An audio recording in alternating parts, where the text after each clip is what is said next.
Hello! Hello, hello, hello.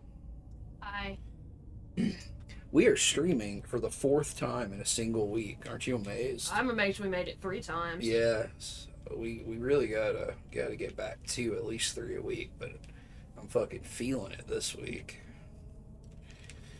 Oh, I gotta clean my glasses for a second. I'm so sorry. Oh, what are you reading about over there? Peter Stump. Who's Peter Stone? Peter Stump was a man who was executed as a werewolf in the 1580s.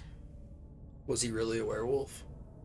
Well, I mean, I guess that depends on whether you believe in werewolves or not. What did he do? Um, I don't know that he did anything because all the shit he confessed to, he was already being stretched on the rack and confessing to the shit. Oh, yeah. But I think what had happened is there was a wolf, attack, as was common at the time in Europe before An actual wolf. Because it's like they were being, hunted and thinned out to the point that they were so desperate they were attacking people. Okay. But there was a wolf that was missing its left paw, and this dude was missing his left hand. So everybody's like, "You're the fucking shit. werewolf." That's fucked up. But like he specifically confessed to having been given a belt by the devil, and he said when he Right. wore it, he would become a wolf, and then when he took it off, he'd become a man again. Yeah. And then, like after further torture, he confessed to being a black magic practitioner since he was 12. Damn. Get him early. Oh, I'm about to try. So we got new coffee, to commemorate our little coffee bar that we have built. I got some of that True Cult coffee, so it's like the black metal themed coffee, and like sometimes they do collaborations with bands. In fact, I bought this last week and it just got here a couple days ago, but last night I got an email from them because they're doing it. They just dropped a collaboration with Mortis. Mm-hmm. It's like Dark Dungeon Roast or something. So I really want to get some of that. But what I have is their 3 signature roasts, which is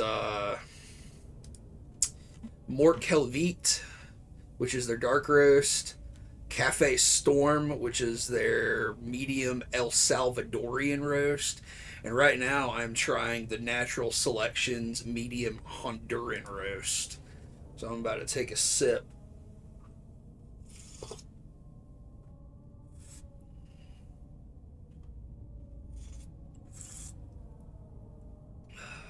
It's pretty good. Does it taste the same as the other medium? No, it tastes different. It's a lot smoother. How hot is it? It's not too bad. It's a lot smoother than what we had this morning. I feel like what we had this morning had a much stronger. Oh, that's pretty good. Yeah, I could drink that black.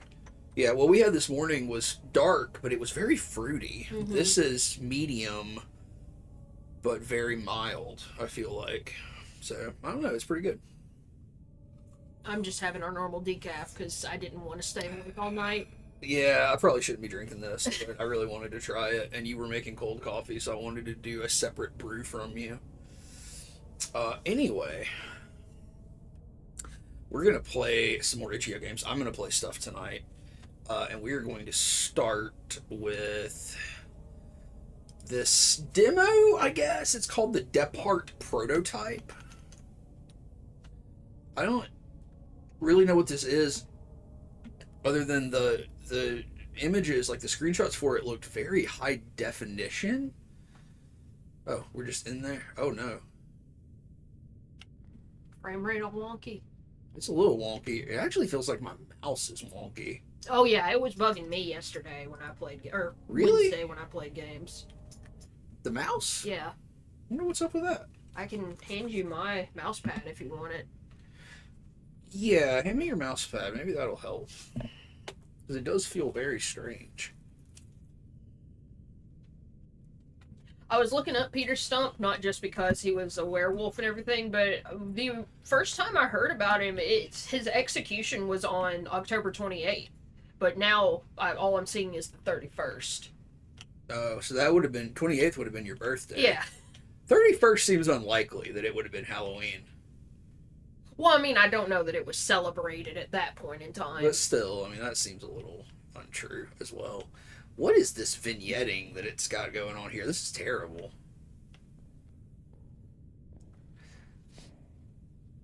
But it is very graphically nice. Like, oh, it's a little crunchy. Colin. Colin.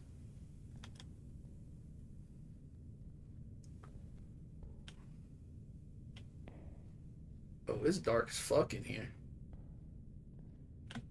Should I be... What should be happening? Did I just walk back into the cell that I was in originally? Are we doing PT shit? I don't know what we're doing. I don't know what this is at all, to be fair. Yeah, we're doing PT shit. Shoot? Shoot what? I can't really interact with stuff. Like, I just walked in that the door to that cell I just walked into. What the fuck? What is that? It's a lamp. Why is it on the ground? That wasn't there before. Okay.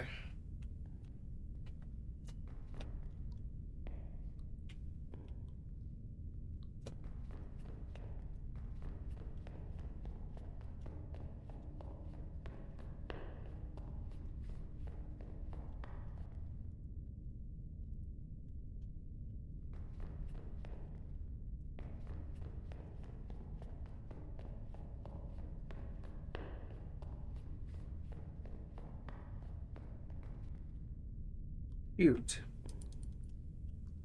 I can't shoot. I don't have anything to shoot with.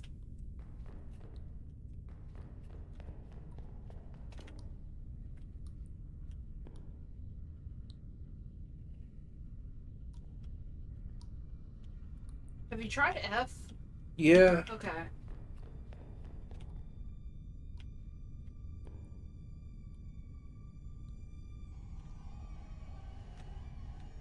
Yeah, some creepypasta man about to jump out at you. I don't know. There's a tone now, isn't there?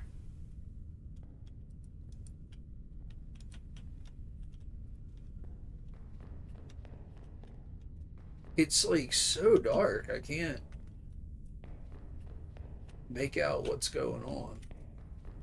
Wait, what is that? Where'd this come from? Okay. Sure. E. Oh, we red now. Now we're red. Is this better? I don't know. I can see more now.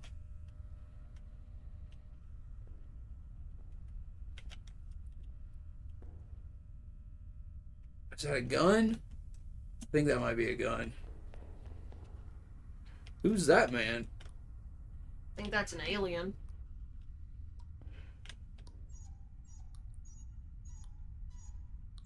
Just turn every random valve you see. Yeah.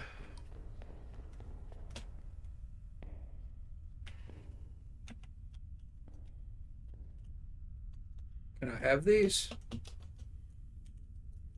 Please? Oh. Oh my god. So you a soldier man? I have no idea. It's very twitchy. Holy fuck.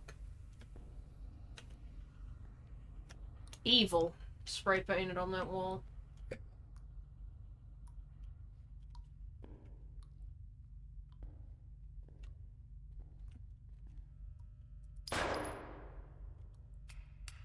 As cracked as that was, I bet you could have given it one good kick. Yeah, I don't think that bullet was what was needed there, but whatever.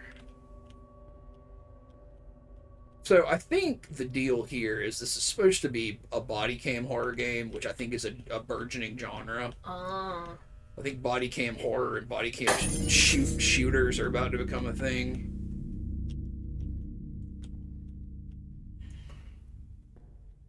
If motion sickness wasn't already a problem for you.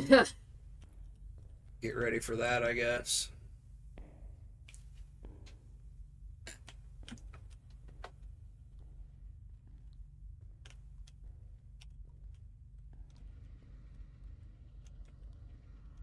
But yeah, like These are the quietest chains I've ever heard in a video game. Yeah. Yeah, like the hyper realism that Unreal 5, I believe, is giving is leading people to make these like super realistic looking shooters and stuff now. I feel like this is what a new Condemned game would look like. I feel like you're absolutely correct.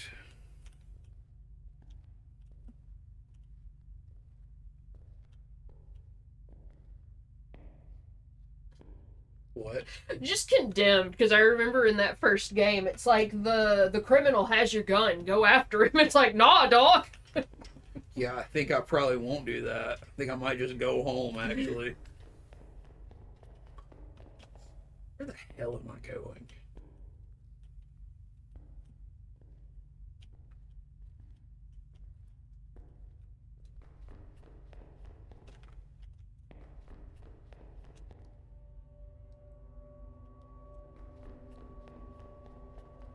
Came this way, and then one of these doors, yeah, it was like open, but it freaked out on me. Where the fuck am I now? Yo, I can't see shit in this game.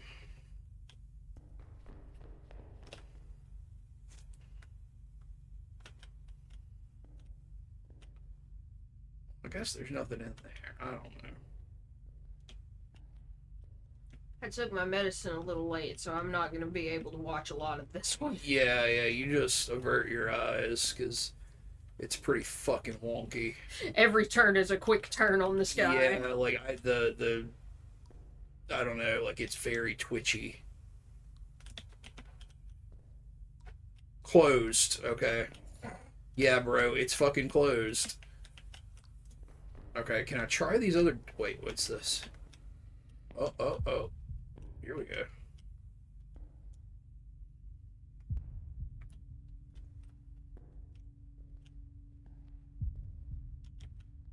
Do I need to shoot something?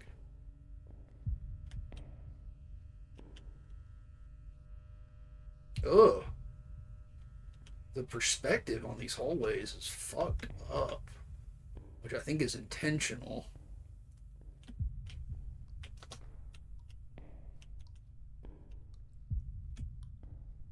There's some atmosphere going on here, I'll give it that.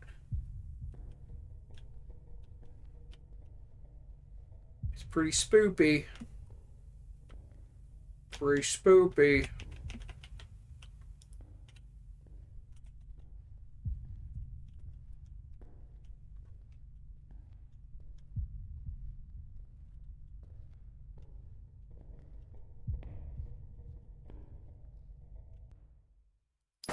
Oh, fuck. I certainly didn't mean to do that.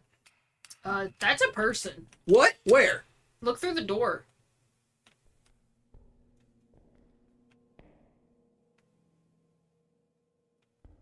That's not a person. I guess it's a dummy. Or, oh, it's a cardboard.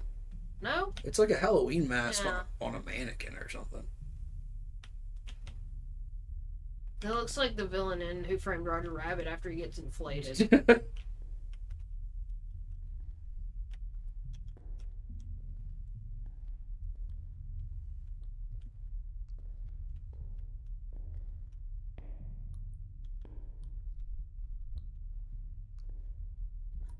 The twitchiest man on earth. Yeah, I'm really sorry about that. Like, that's what I was talking about with the mouse. Like, it just feels wrong. Oh! Fuck! That got me. That got me pretty fucking good. I don't know why it didn't get me. I don't know, but it got me. Like, all it takes is noise and I jump. Oh, we crashing? Oh, no, it figured it out. No, it was loading an area. Tirith! Tirith says games. That's huge if true. That scared the shit out of me, I'm gonna be real with you. You gonna have to sleep with me tonight? Yeah. I mean, I already had nightmares all last night, so.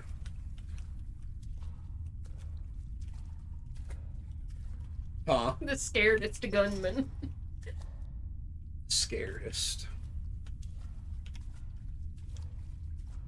That dude was big, too. Yeah, he was not shaped right.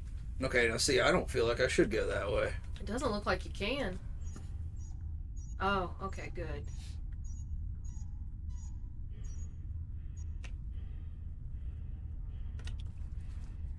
Something's breathing. Somewhere. Somewhere. But now they're not. And that's upsetting. I can't crouch for some reason. I'm not exactly sure why. Seems like crouching would be something you would be able to do, but whatever. Tirith says your body's shaming that jump scare that ran down the hallway by saying he was shaped weird. I'm assuming I have infinite ammo, but I don't know that for sure.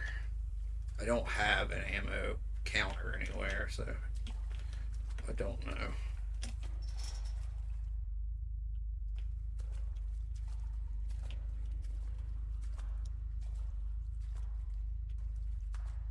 This is a big area. Are you in water? Yeah, there's like water down here. Oh, the texture on it is not. Yeah, it's a little strange. It looks like sand. Like, I think there's supposed to be sand under the water. Oh. It's like I'm in some kind of unfinished basement area that's flooded. Bunk bed, though. Bunk beds. Hey. Hey! Hey! Got a spiked bat. He's real rubbery looking. Yeah, that body mesh is not as high res as the rest of the shit.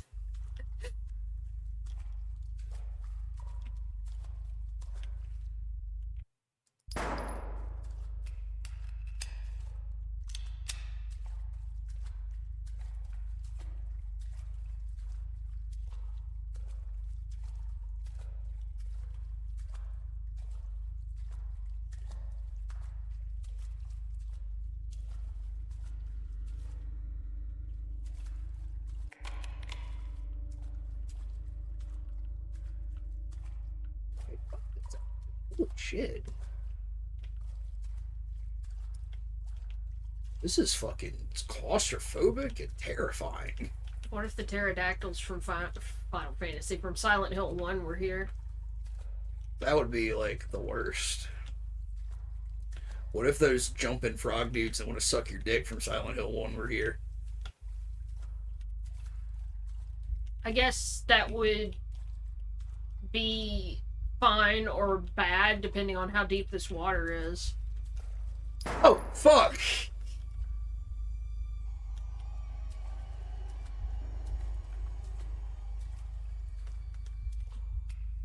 Oh, damn.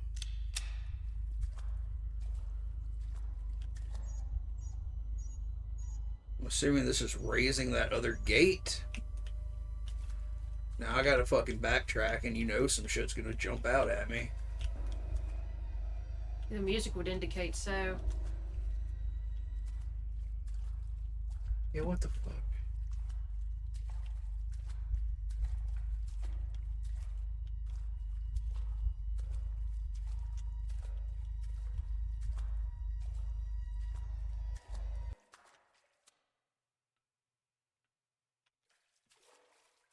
Music just abruptly cut off. I think you're good now. Yeah, I'm perfectly fucking fine, I'm sure.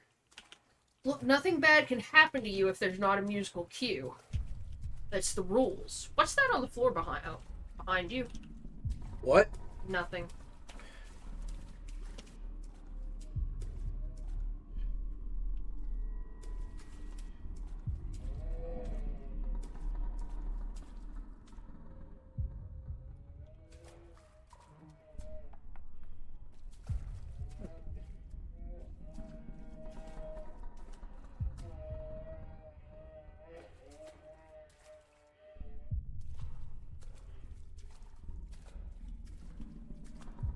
What the fuck is that noise?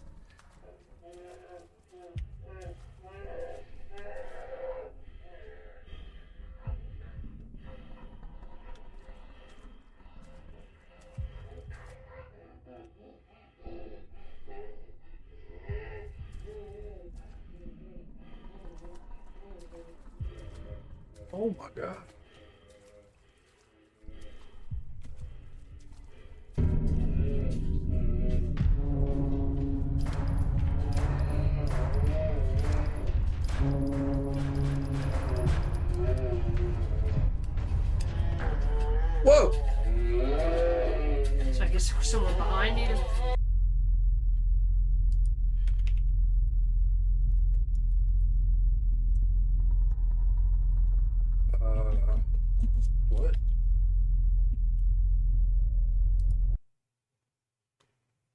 Does this start you completely over? I have no idea. No, okay. Where am I? Is it just when I first came down here?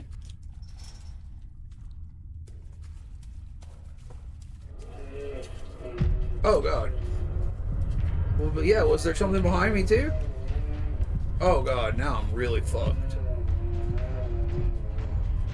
Yeah, why does the shit have to blink? I don't know. He's so shiny.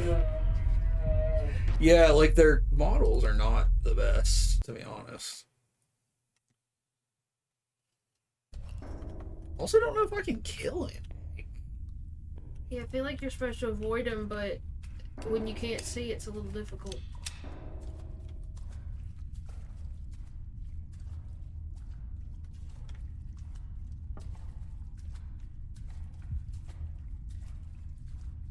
Yeah, he was over here. Yeah, it seems like he's somewhere else now.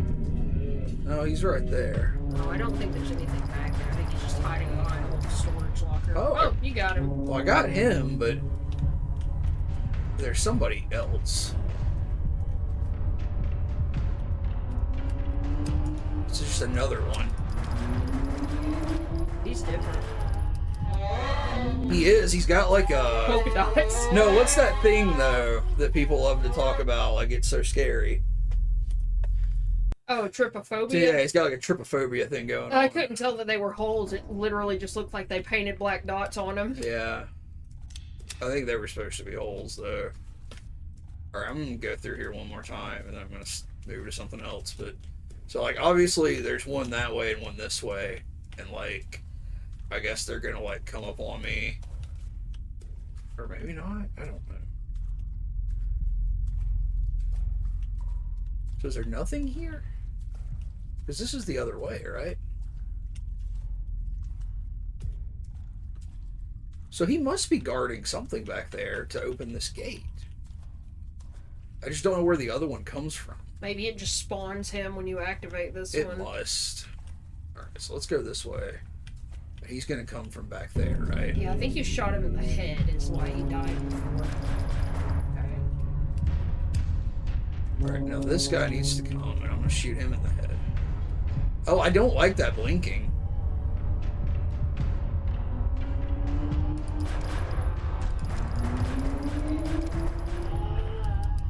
Yeah, fuck me! Okay, I'm done. Oh man, those noises are horrific though, for real. Well, that was Depart prototype, so I mean, that's got the makings of something. I'm not sure exactly what, but could be terrifying. Oh man, I've got so much stuff I've downloaded on here. Depart is trapped backwards. It is. I didn't even think about that, Motion. I kept reading it as probably a word from a different language, but you're completely right. It's just trapped backwards. Oh,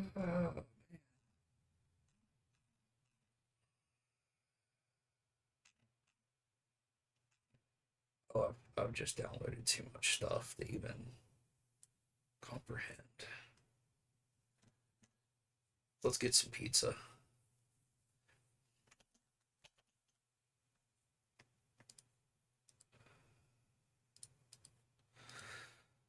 Oh, how you doing today, Mochum?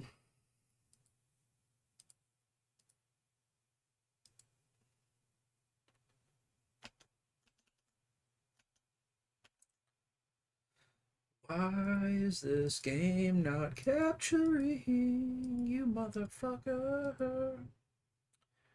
You better capture this goddamn game. Motion says not bad. Hopes everyone is doing well.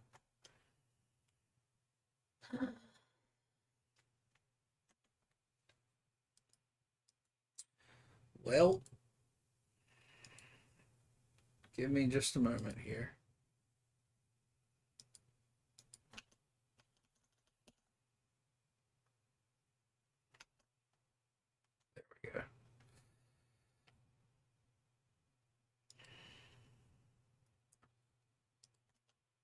Okay. This is a game called The Pizza. So let's play the pizza. I am so excited for the party today. I need to prepare everything. I should first order a pizza. There should be a flyer with a number somewhere in the house.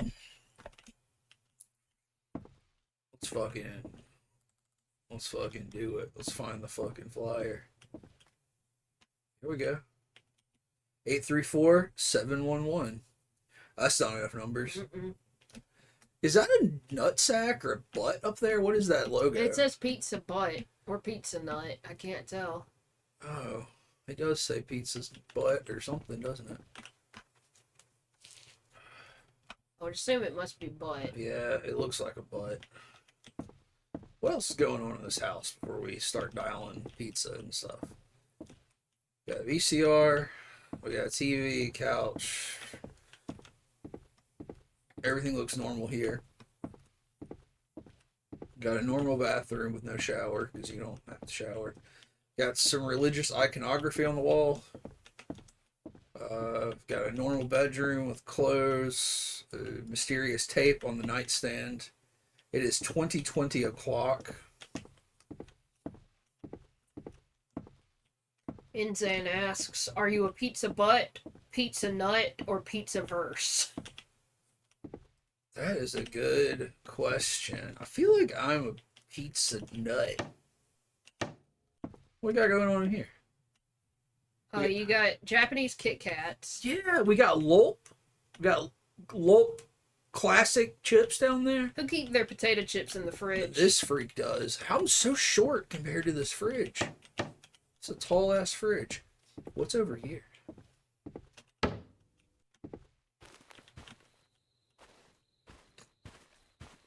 We got the outside.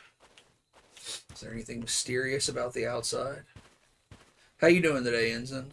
Good to hear from you. Well, there's a fuse box, so you know some of the future goings on in this Yep, game. yep. Also, it does say call pizza butt up at the top. Well, I know I gotta call Pizza Oh, Butt. I'm just saying that answers the question. The place is called Pizza It Butt. is called Pizza Butt. You're right. Who shut your door? The mysterious pizza ghost. I don't know. I don't know. All right, 834-711.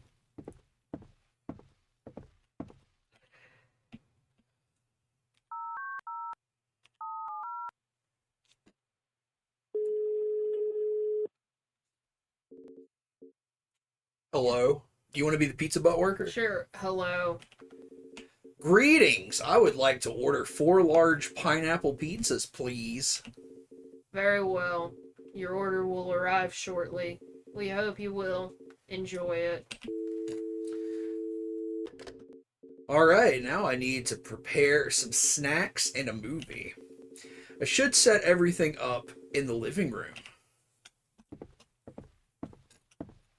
Raw meat a snack. Yo, I'm gonna be real with you. Like, fucking, we got a VCR in there. We got a big comfy couch. We got 4 pineapple pizzas coming. This sounds dank. This sounds like a dank party. I'm so into this party right now. Could that be one of the guests?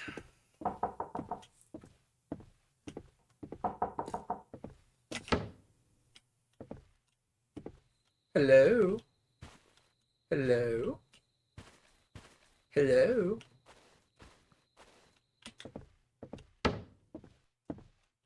Peculiar.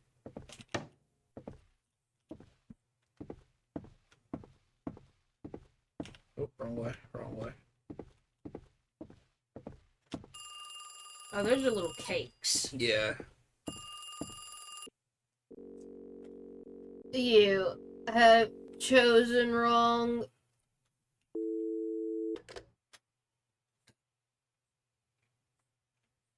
Chosen the wrong toppings? Well, this is just meat. Can I cook it? Like, what? I'm not just gonna put this meat on the table, right? Oh. That's strange. I should check the breaker. It's located outside in the back. Okay.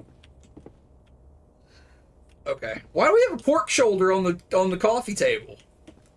Yeah, I don't think feel like anything that's gonna fuck with you could really bug you if you're just out here eating raw meat as a snack. Yeah, Mochum, I'm afraid that's what this game's gonna be, a huge... Hey, look, it's me! A huge anti-pineapple propaganda piece. Look at them big feet. Fucking Bigfoot running up the side of my house out here. Wet meat Bigfoot. Wet meat Bigfoot. Maybe that's its baby. What's its baby? The raw meat you want to snack on. Oh, yeah. Could be. So you need a fourth snack. No, I need 3 snacks in a movie. I got the movie in the bedroom.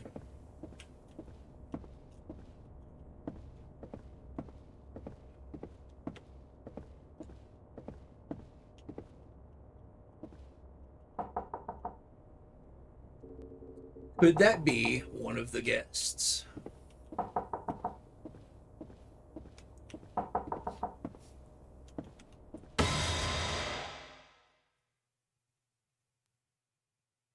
That's it. That's it?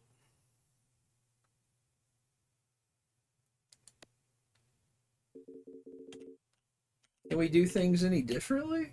It didn't really seem like it. Dial 911. Yeah, I think I'm gonna dial 911.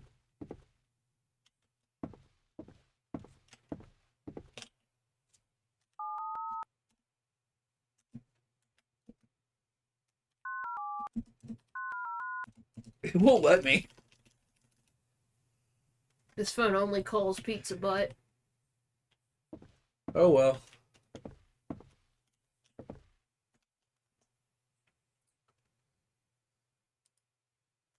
Well, the red devil meat foot guy got us, whatever the fuck. Where's the game at? There it is. Close that. And we didn't even get our 4 pineapple pizza. I'm really upset though, because like I wanted to eat those pizzas. So that's not cool.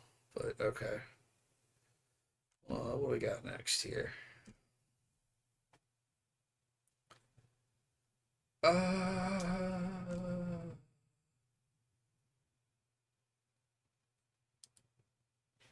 Let's try this.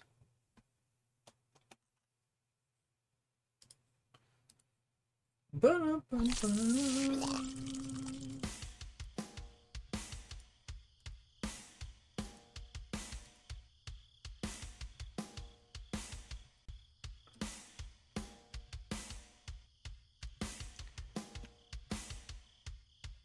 Alright, we got Lighthouse of the Dead.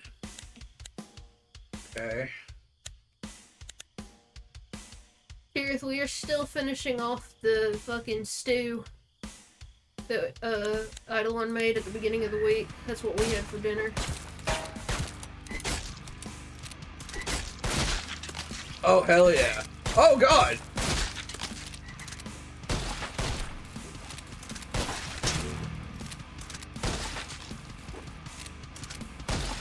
This is a rail shooter. Frog Dentist Clinic.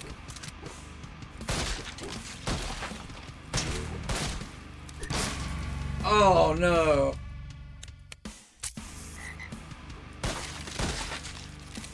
The dentist I went to as a little kid had a hermit with big fake teeth in its mouth. Yeah, you told me about this before, because it sounds terrifying.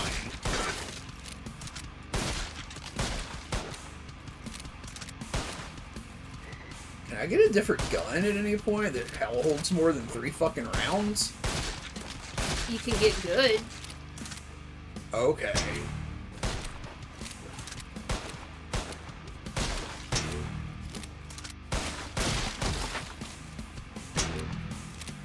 Like, does the mouse feel any better here? It's fine, yeah.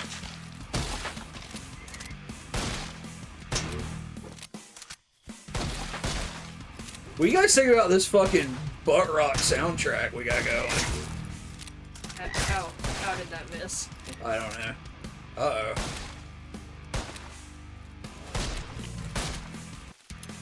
Oh, God.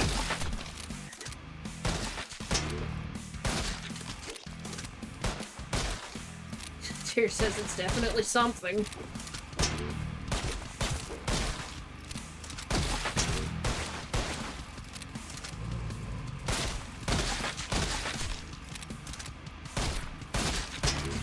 What? Missed?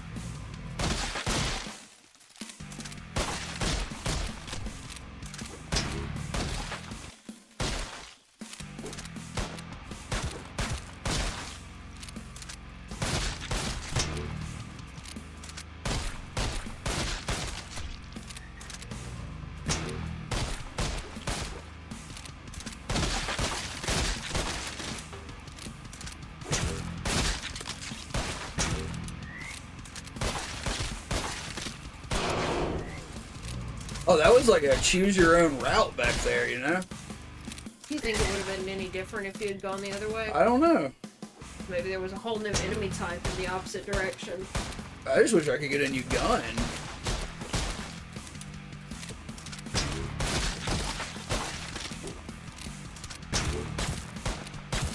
God damn it!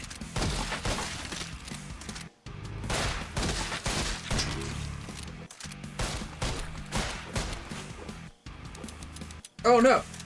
No! No! No!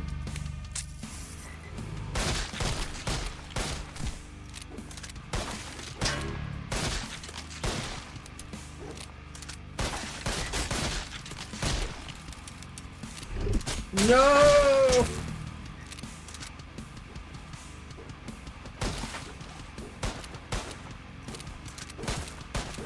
Awful aim. Dog shit fucking aim.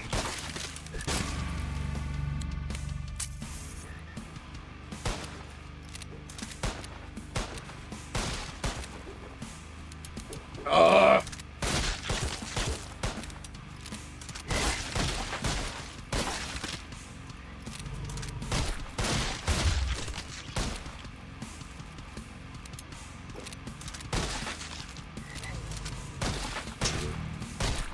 Frogs, drugs, and butt rock. Finally, a game dev who gives the people what they want.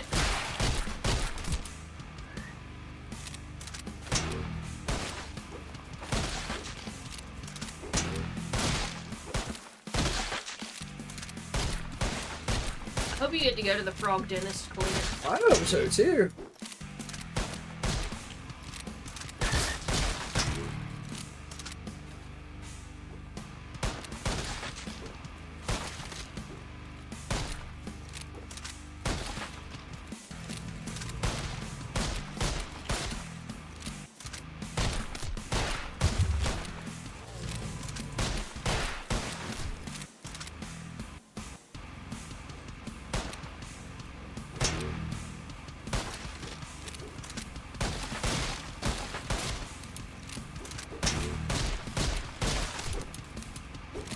Oh no!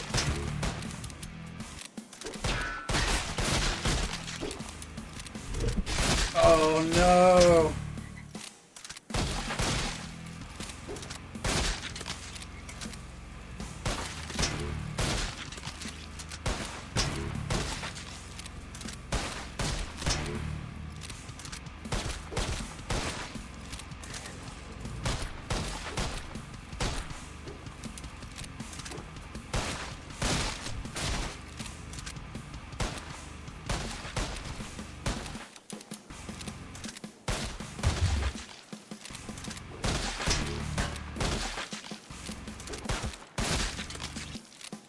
Uh.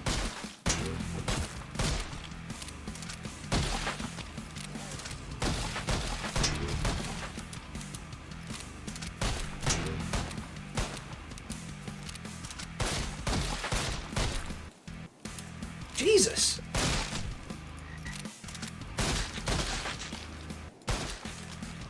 I guess I'm trying to get to that lighthouse.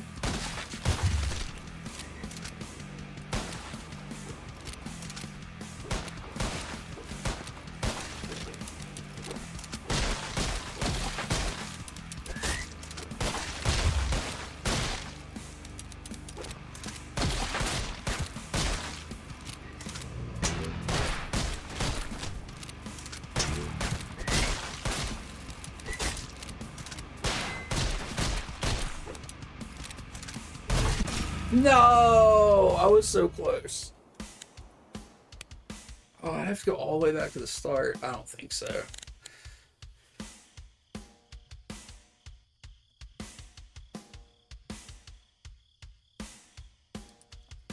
I mean, it's certainly a game. I mean, they certainly had a vision for shooting frogs with big teeth there. I mean, I can't fault them for that.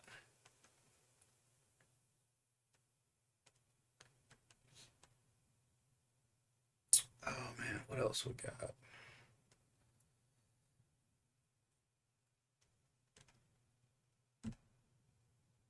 Let's see.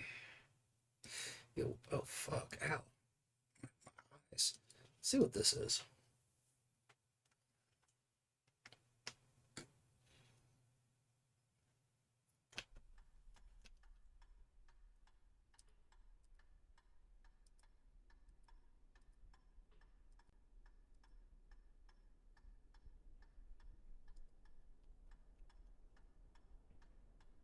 This game contains themes of violence and the supernatural, both of which are things that I absolutely adore in a video game.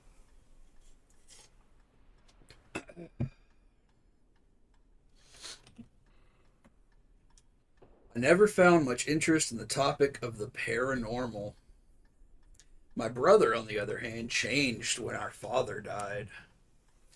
They say that grief can manifest itself in many ways. For my brother, it was to find old, abandoned places and attempt to make contact with whatever might still be lingering within. If it helped him come to terms with the loss, then I would support him in any way I could.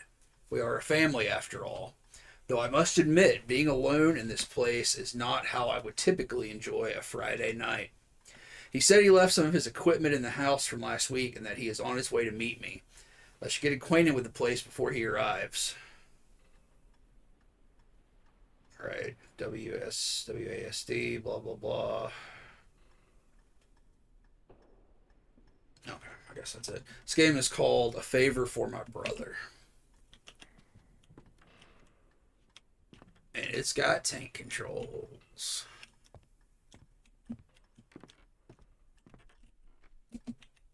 Are the doors really tiny or are you huge? I don't know. The door did look really tiny, huh? There's a fucking horror tricycle in here. Yeah, it's got the fucking shining floor as It well. does. It does have the shining carpet, you're right.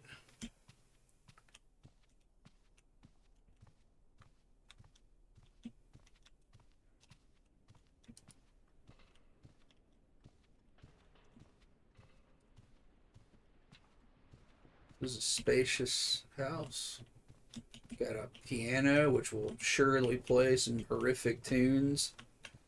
Look at this guy. Look at this little cat. And that mask on the wall.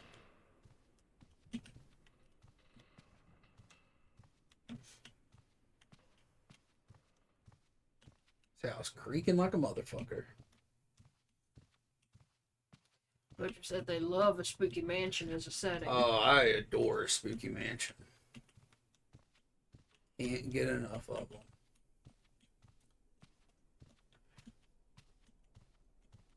I got like big, long alien garbage scooping arms. Oh, Glowing tome. they're really nailing it with these Resident Evil camera angles too, like showing stuff in the foreground, you know. So this leads into the piano room. Okay, yeah. Yeah, what's this glowing tone? In Search of the Paranormal, Chapter 4, Making Contact. One of the many ways the deceased can attempt to communicate with us is through radio disturbances. These events can come in the form of static, white noise, and radio broadcasts. Press Q to toggle the spirit box. Oh boy.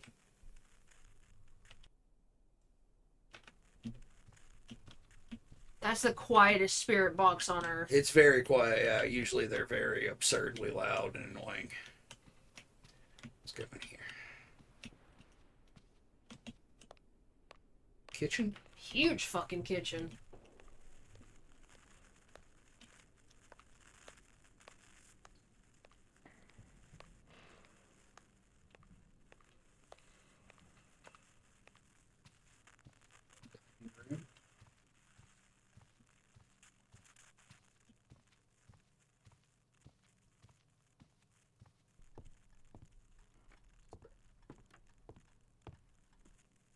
I'm expecting you to round a corner and see Barry just standing there. Barry Burton, Mm-hmm.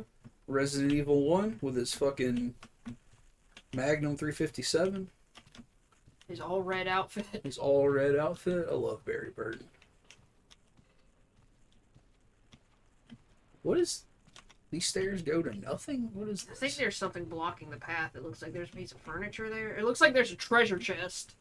Like there's a desk with a treasure chest on it. Yeah. Mochum is asking, have either of you played Sweet Home or watched the movie?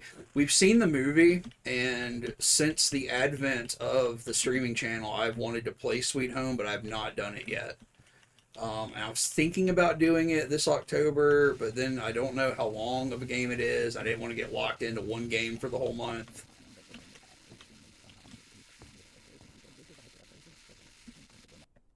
Let's turn that off for a minute.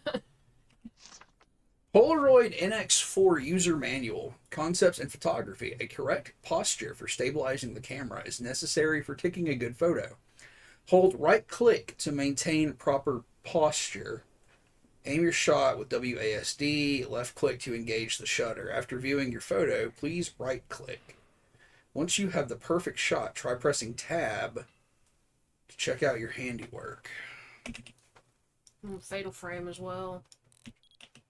Yeah.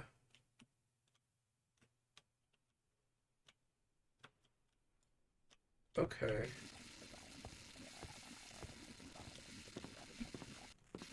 So yeah, I wonder if you'll take pictures of shit, and when you look at it, it'll be... Oh, you got orbs! Uh-oh. What? The chair's rocking.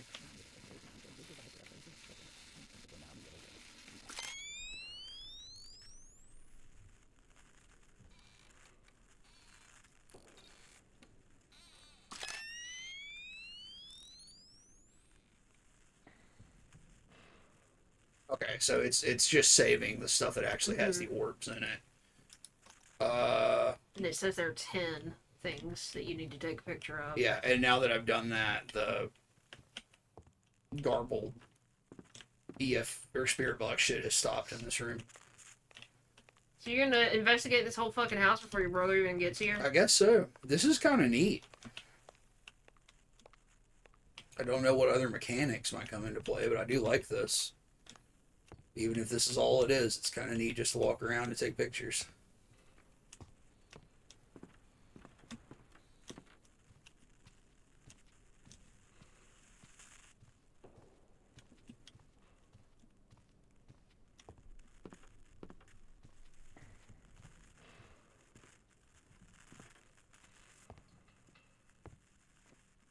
But yeah, the Sweet Home movie is fucking excellent. It's a fucking trip of a film.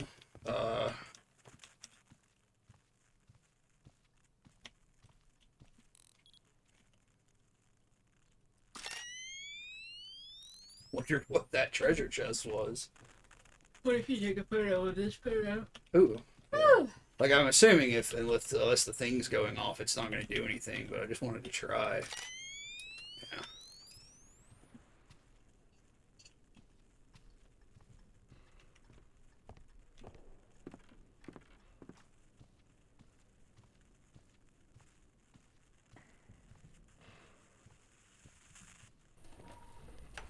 Oh.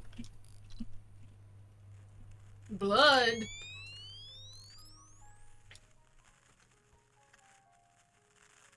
Piano's playing.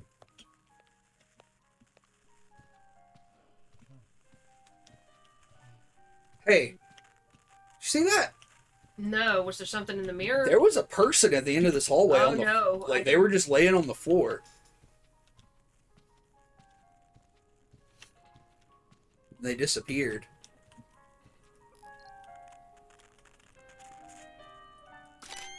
See him?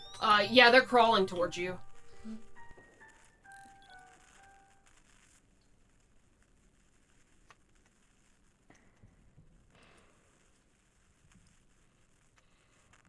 Oh. Yeah, like they were right here.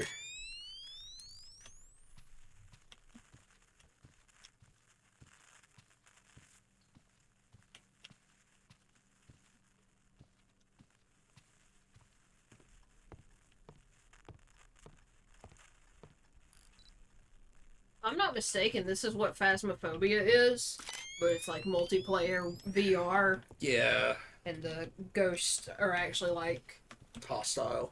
well, they're hostile, they can hurt you, and it's like, obviously higher graphics. Yeah, the multiplayer aspect kind of turns me off of that. Well, it's not like MMO, like you would choose who you play it with.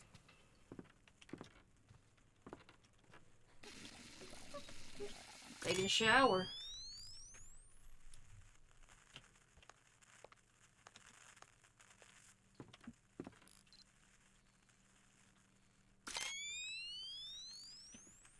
I guess that's just gonna rock indefinitely now. I don't know. It stopped. Yeah, but it keeps stopping and then starting again. We need 4 more photos. Here's something. Something's Yeah. banging around. Oh. We got some poltergeist action.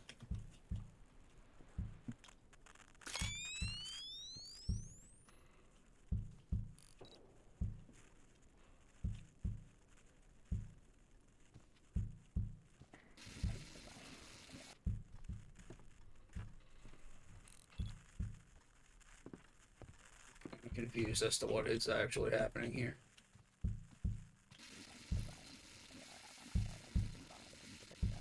Yeah, something's going on in here. Oh.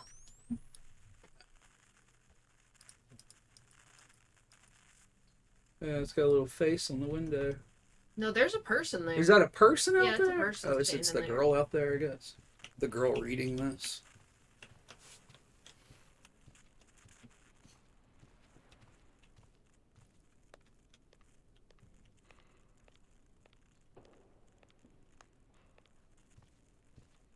What about this tricycle? Is it going to do anything?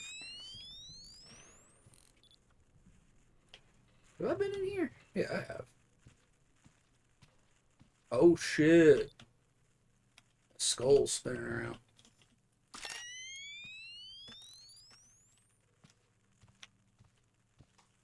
Did you ever read that? Yeah, it's the thing for the spirit box. Oh, yeah.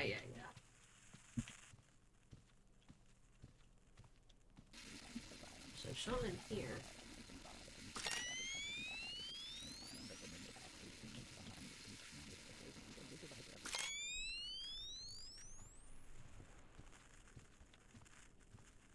I think I need 2 more.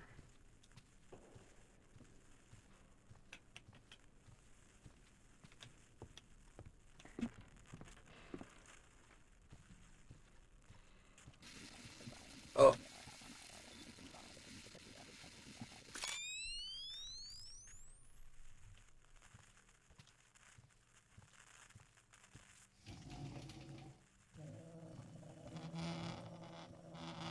Not allowed back in there.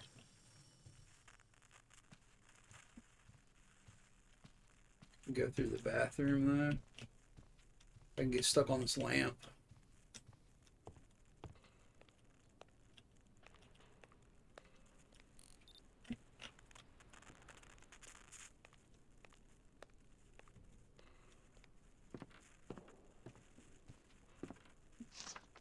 Old newspaper article. Grisly scene found in Carrington Manor. Bodies of female 22 Lily Borden and male 28 Harry Borden found by home renovators on the morning of July 23rd, 1977. Investigation is ongoing but currently ruled as a murder-suicide. We got. Am I the brother now? Got a little pompadour. Yeah. Looking like fucking... Look like Philip J. Fry. Yeah, I mean, I was gonna say who Philip J. Fry is supposed to look like, but... Who's he supposed to look like? James Dean? Is he? Yeah. Oh, I didn't know that. Like, he's supposed to look like him from a specific movie. From, Rebel Without a Cause, right? Yeah. Doesn't he wear the red jacket in that? Yeah. We've seen that.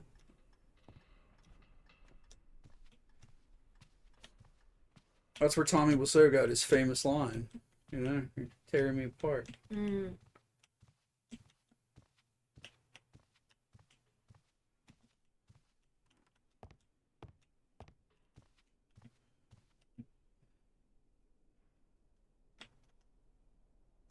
So we've taken all the photos except the last one. So I guess we have to go find the last photo.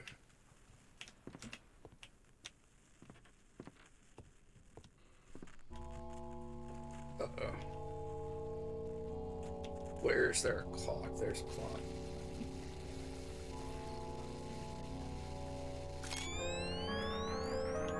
Oh, our sister's sitting there.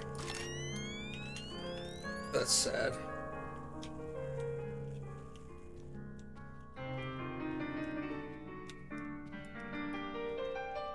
When our father died, my sister was always there for me. That night, I wandered the same rooms over and over again.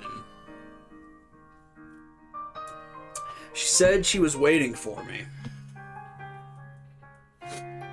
I've been here so many times now, still looking for answers.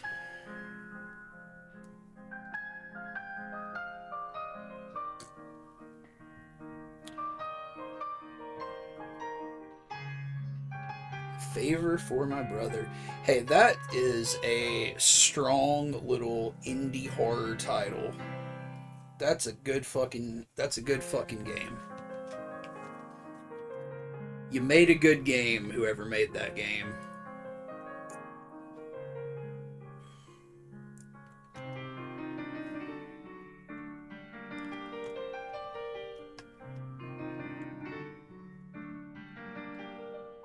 Programming designed by WraithX.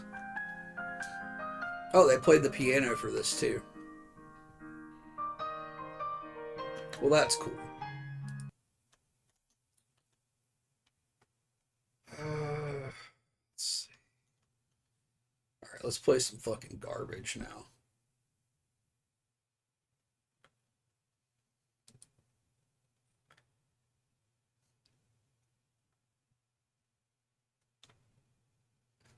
Apparently this has an update that I have to install. As stupid as that is, okay.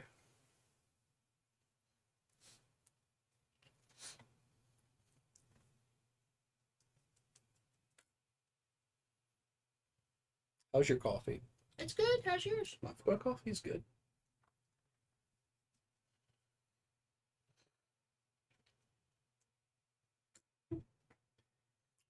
On install faster. There we go. Nope, wrong game. Wrong game. Well, I guess we're playing this game now. We'll play that other one next.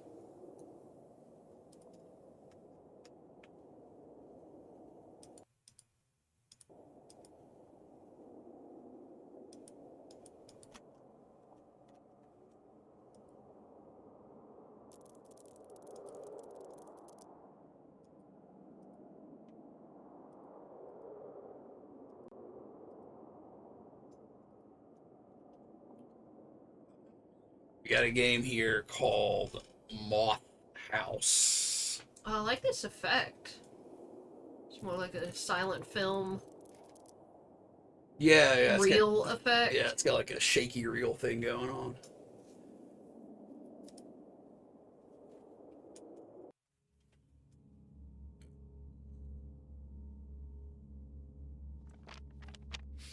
Letter. I got the letter.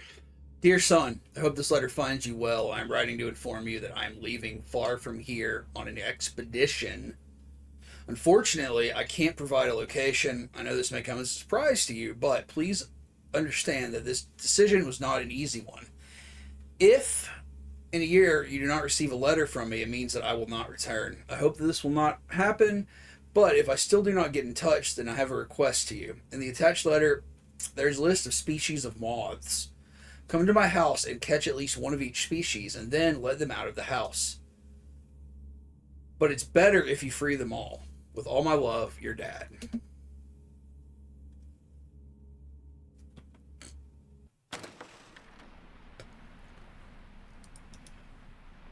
Got a little JPEG of a hand. Yeah.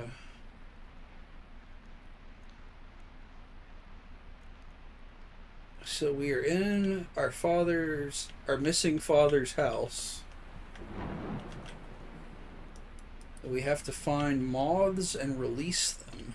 The match is actually burning down. It is. What happens when it burns out?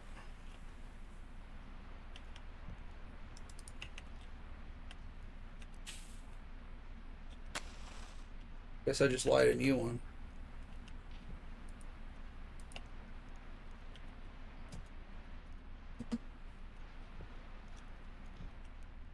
Like, are these free range moths or? Oh, there it is. That was a rat. I'm fairly sure. Could have been a death's head moth. Here's a bunch of moths. Can you open that window? No.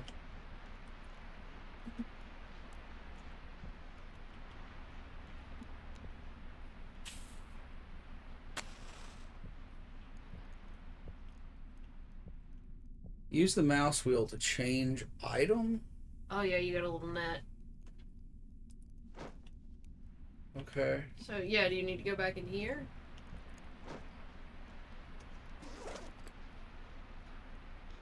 So that is an American dagger moth.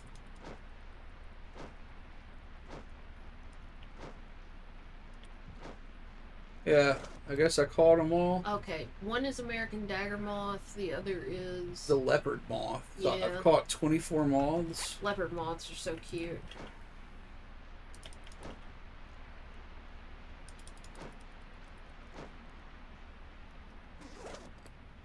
25 moths.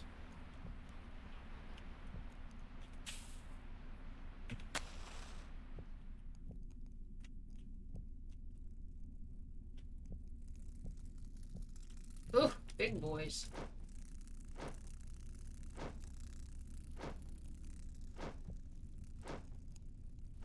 Yeah, they're like all over the area. You just kind of swipe and they kind of dissipate into your net, I guess.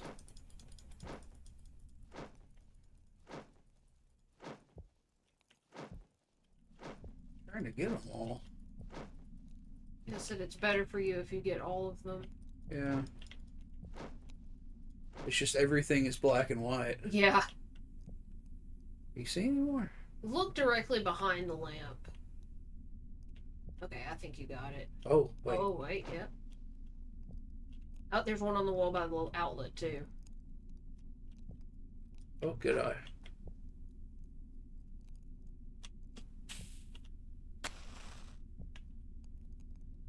Oh, look at this. Room's lousy with moths. You love a good moth. I love moths. Moths are very cute. What's your favorite moth? Hmm. What's everybody's favorite bug?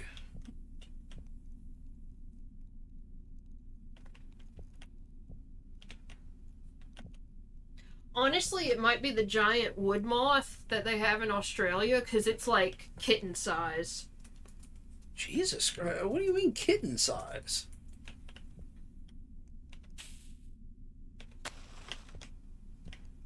Kitten size. That's a big ass moth.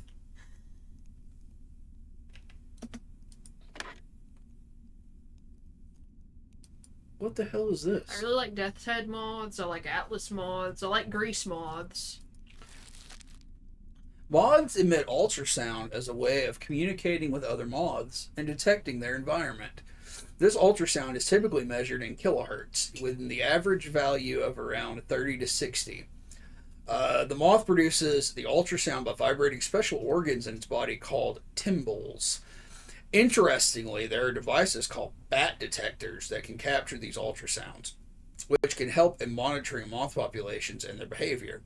This is because bats, which are natural predators of moths, also use ultrasounds to locate their prey. Ensign says a rabbit is a kind of moth, they think. Yeah, I think that makes sense. So I guess when this peaks up to around 30 to 60, it means there are still moths in an area. So I guess we'll use that. Yeah, what's everybody's favorite kind of bug? What's your favorite bug? Is your favorite bug a moth? Or do you like something else more? I don't know. I do really like millipedes, but moth might be my favorite. Ooh, where are you? Yeah, see, it's peaking up to 29 in this area.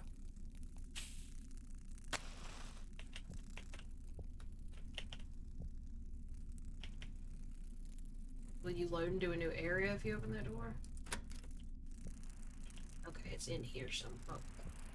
Oh, big boys. Those are Atlas moths on the wall. Yeah, see, it's really peaked now. Polyphemus moths are huge too. Watching Duck TV or Goose TV. Do I have a favorite bug? Bugs? I don't like bugs very much. I'm trying to think if there's one that I have a particular... Oh, Mochum says praying mantis. Praying mantises are good. Oh yeah, mantis is a cool bug. I'm trying to think if there's one that I have like a particular affinity for. But I'm kind of drawing a blank.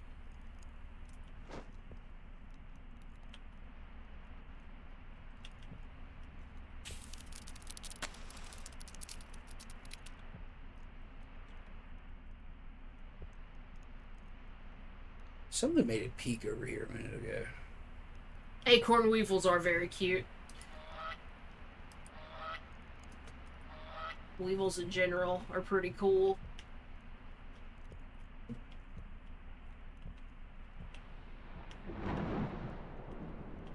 Inzen likes wasps. Wasps are cool. I respect them, but you know they're alarming.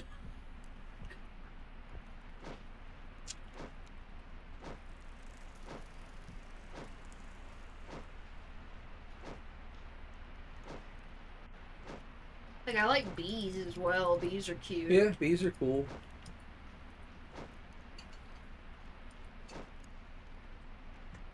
They do important work.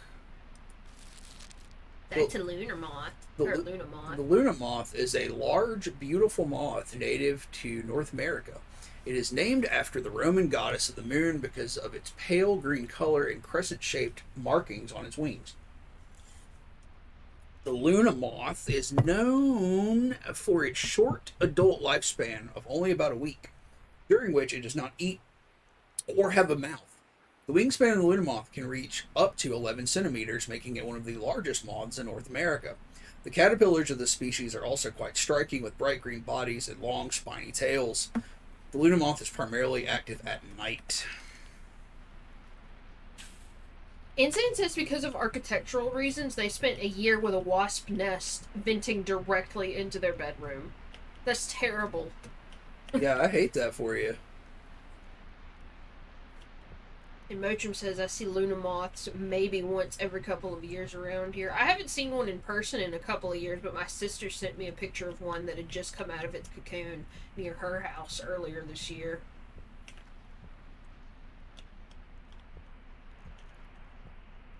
What are we cooking? I don't know. I don't have any recipes, so I guess nothing. We're gonna have to cook something for the moths. I don't know. How long is this game? I mean, cooking and shit.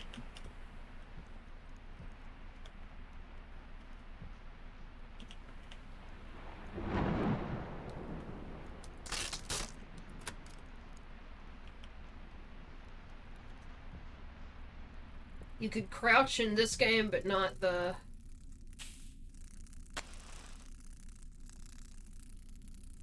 Shoot Man game. Yeah, I know.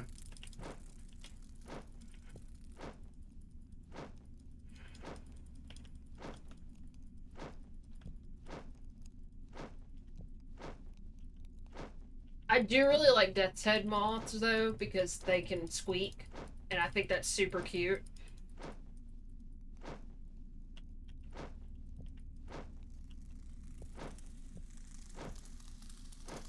Whoa! What? What? What? What?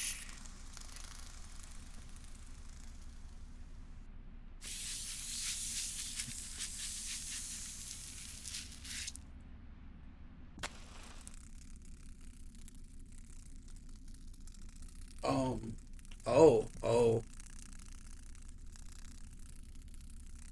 Well, there's a lot of moths down here. So I guess that's good, right? Yeah. you check what all species you have? Let me try to catch all these, and I will. Ensign says I should have used the opportunity to cook more of them, but by the point. Hang on, sorry, let me read the sentence before I start saying it out loud.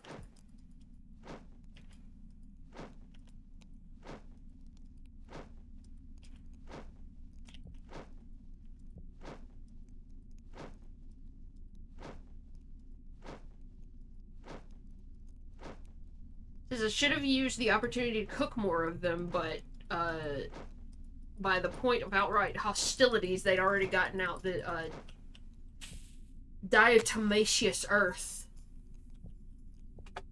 which is basically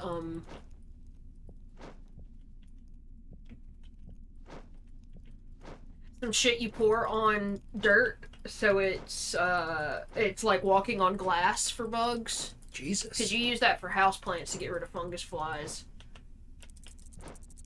That's stout stuff. So Ensign saying that they have cooked and eaten yeah. Wasps before?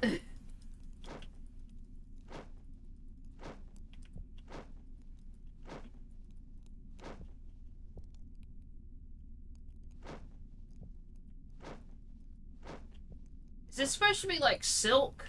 I have no idea. Because it definitely just looks like spider webbing. Yeah.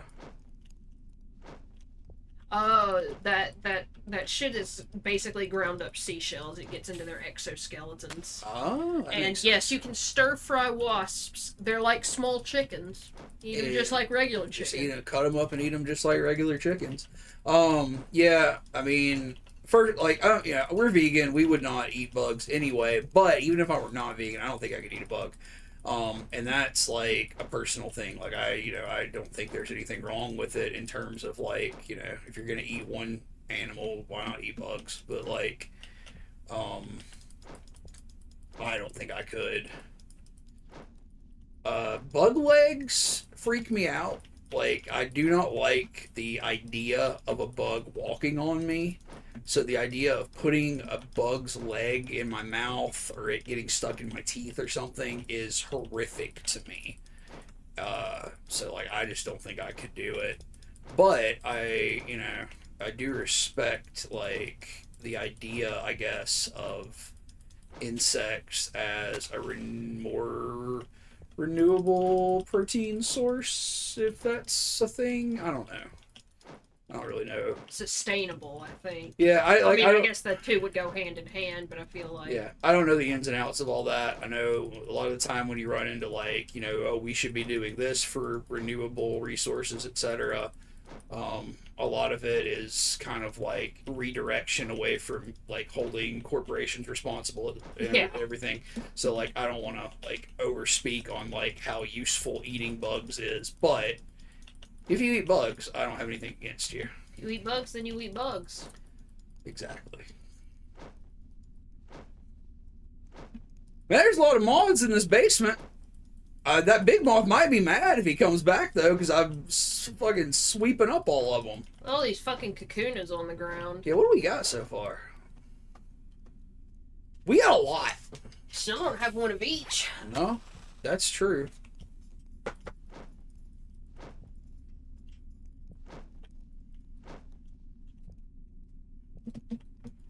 Yeah, how are you supposed to get to some of these folks?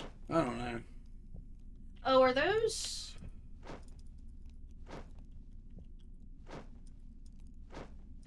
You know what other moth is cute? Hummingbird moths. Oh, yeah, they have that big long snoot. Mm-hmm.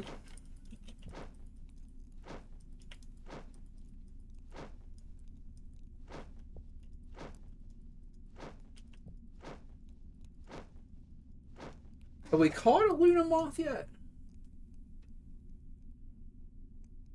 Yes, you caught 15. Okay. Mochum says they've read that stink bugs taste like coconut or apple raw or bacon when cooked, and also says that's interesting, but I don't think I'd be able to eat insects. Yeah, it's just definitely not for me, but, cool concept. Can you catch that one on the wall back there? That was a picture, wasn't it?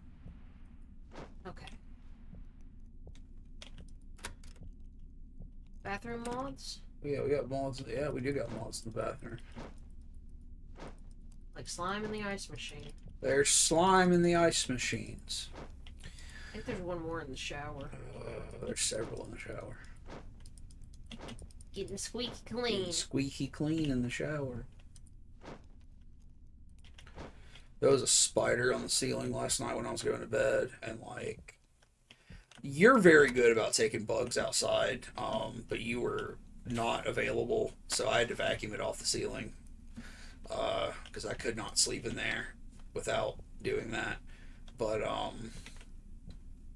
I dreamed about spiders all night long. I'm so sorry. I just had all kinds of dreams that I was dealing with spiders in various ways, and the only one I remember is I was an adult, but I was living at my parents' house, and my dad was alive and stuff, and also there were other people there. I don't know who all these people were, but I kept saying like I saw like a tarantula in my bedroom, and I kept telling people like there's a tarantula in there, I need help, and like nobody would believe me, and like I was like in the middle of my room like trying to like look in corners and stuff, waiting for it to crawl out on me or something.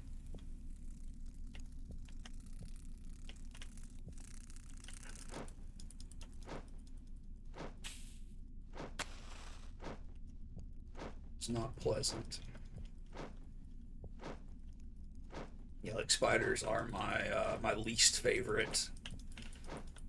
I think they're very cool. Like it's a very cool creature. But they just terrify me, unfortunately. Yeah, like I don't particularly want them on me. Like the only ones that don't bug me are jumping spiders and the harvestman, cellar spiders, whatever the fucking things are, with the little bitty bodies. Yeah, like the daddy long leg guys. The Creatonodos singus moth is a species of moth found in the southeast of Asia, Australia, and parts of Africa. It's known for its distinctive appearance with brightly colored hind wings covered in long, fluffy hair-like structures called ceramida. The ceramida are used by male moths to release pheromones to attract females for mating. The moth is also notable for its ability to vary the size and shape of its ceramida in response to environmental and social factors, which may play a role in male selection and competition. Moch says they have two phobias: spiders and being in large bodies of water. And,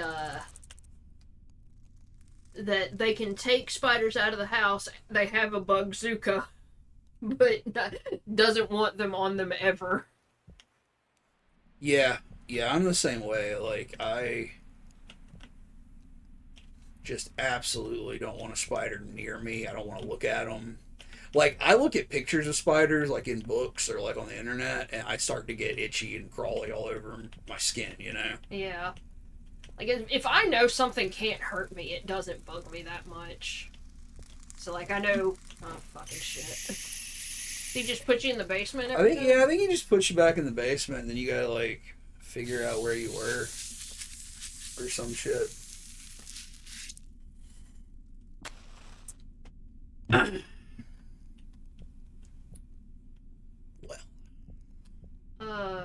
Because, like, jumping spiders, I think, are too small to hurt you, and they're not venomous anyways, I think. And, like, harvestmen are also too small to hurt you. Their mouths are, at least.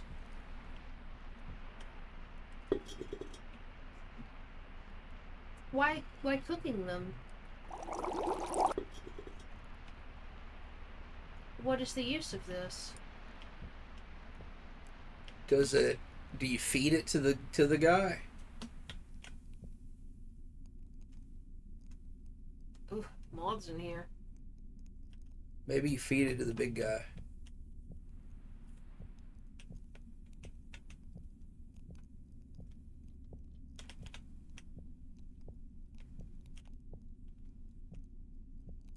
It's like, are there rooms you haven't been to yet?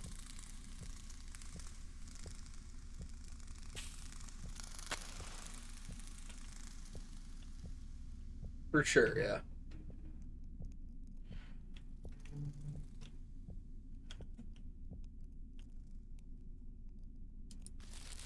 Hi, Paul. It turns out lingua moths, the lingua moths, many.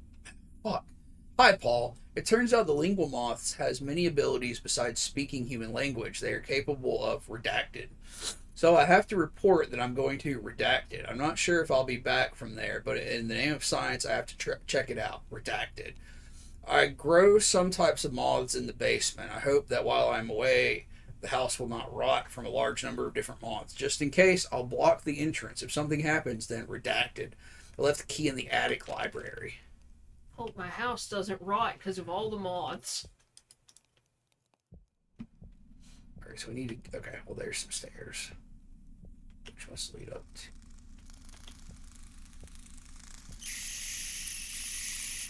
Well, I had the pot of shit and he didn't eat it, so I guess that's not. Yeah, I'm not sure what it's for. Yeah, Ensign says harvestmen aren't spiders, which I think I knew technically.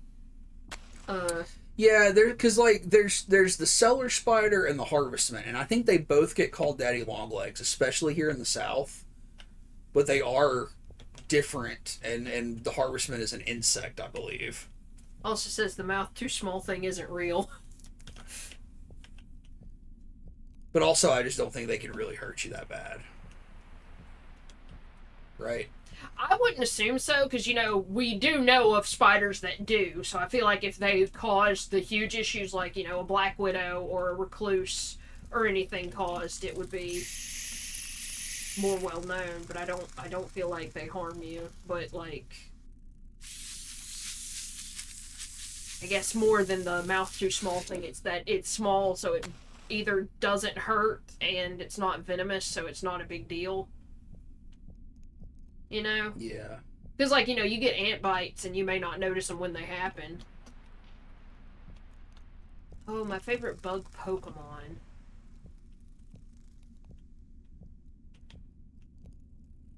I have to think about that. I really like Scolipede.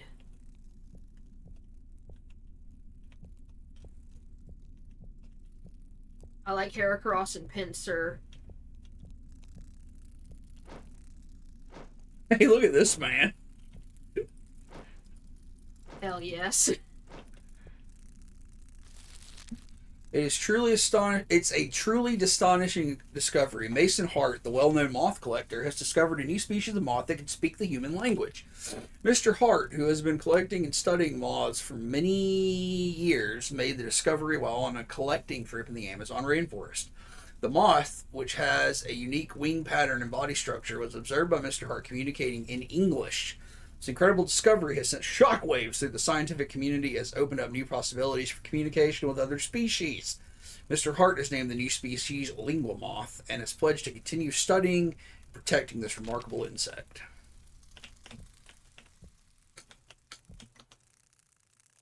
Oh, there's the Nincada family, though. I forgot about them.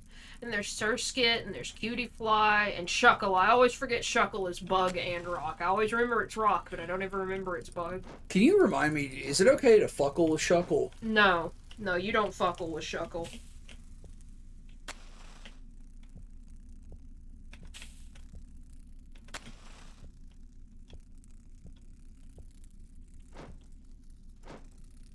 I like Volcarona as well. There's some new ones that I haven't used in any game, but I like their design. Like, there's Centiskorch and Sizzlipede. I really love those guys. What's that big roly guy? Big centipede boy? Yeah, Scolipede. Scolipede. That was like the last generation that I played like pretty hard with you. Like I played for a longer time than anything before or after. And I really liked that guy. I had one named Burrows.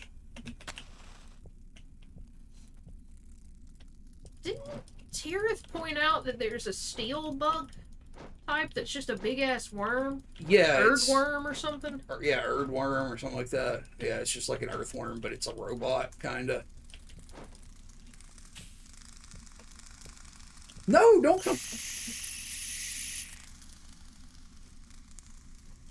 a steel type, I guess I'll just look at it.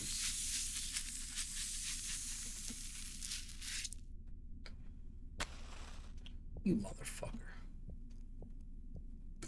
Orthworm. Orthworm, okay.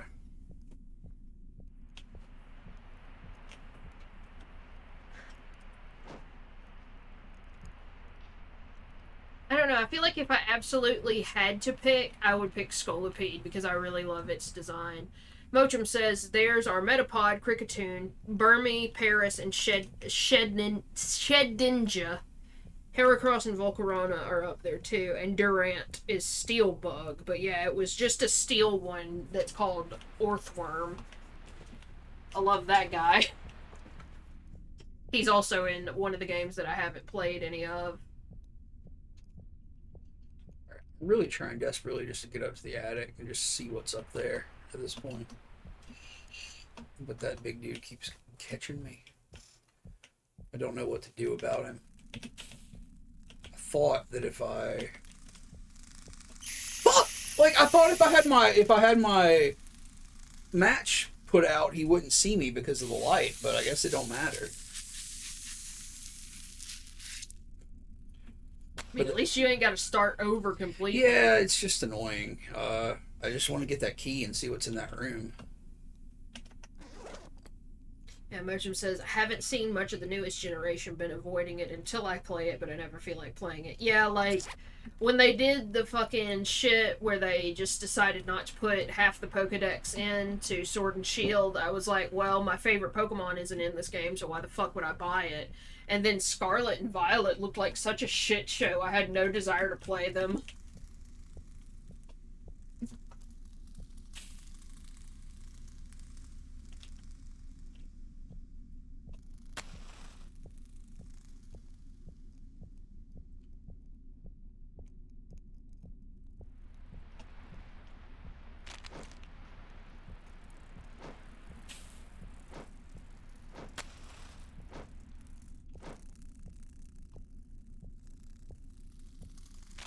No.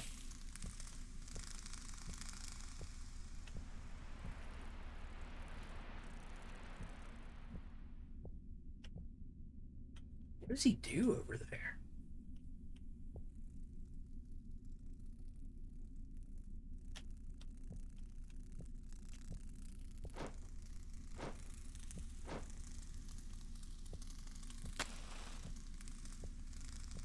Ooh, big library. Yeah, this is where the key is supposed to be.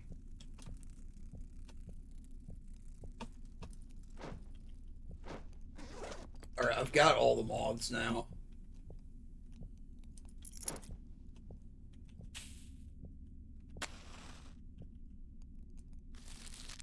And Mason Hart, the famous moth collector, has won the Nobel Prize in Biology for his discovery of the lingual moth, a new species of moth that can speak human language. The lingual moth's ability to communicate English has revolutionized the field of biology and opened up new possibilities for communication with other species. Mr. Hart's dedication and passion for moth collecting and research have resulted in this groundbreaking discovery, and his work has been recognized as one of the most significant contributions in biology in recent history. Oh yeah, I remember seeing Ice Cube from Sword and Shield. Because it's just a penguin with an ice cube head. It's very cute. Fucking take me to the basement. I don't give a fuck. I got the key.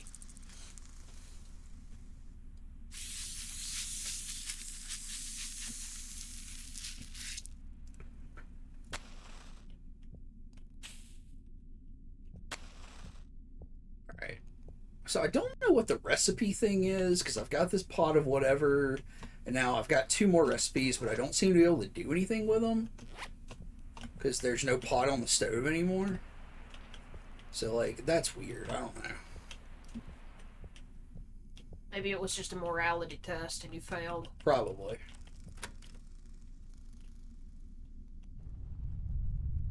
What?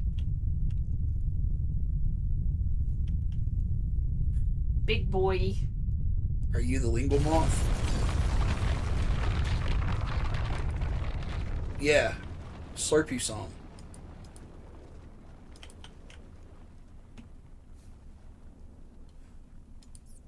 Hello, human. I'm the Moth King's helper. You see, the king can't speak like a human, unlike me. I know the human language, and I can also translate from the language of moths.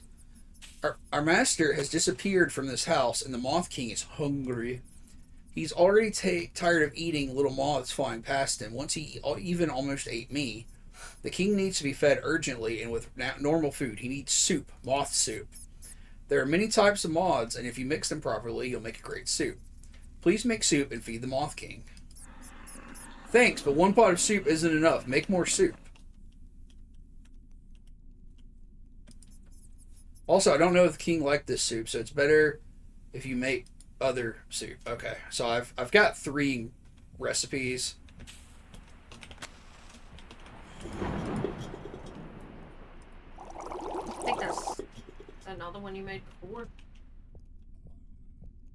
I may have fucked up.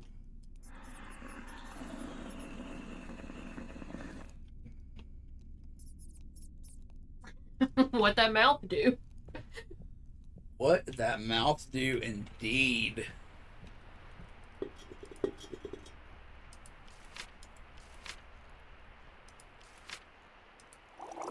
Okay, so this is a different one.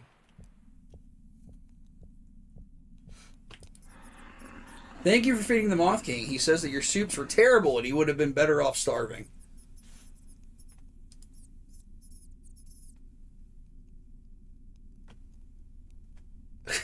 The Moth King says you killed moths for nothing to make those awful soups. He wants to drive you to Moth Hell. Moth Hell is a terrible place for moths. But not only moths go there, but people do too. For example, our owner got there. On this, we will have to part. I'm sorry, but this is no choice. Goodbye. What? But I could make you one more soup. I can make you one more soup. I don't want to go to Moth Hell.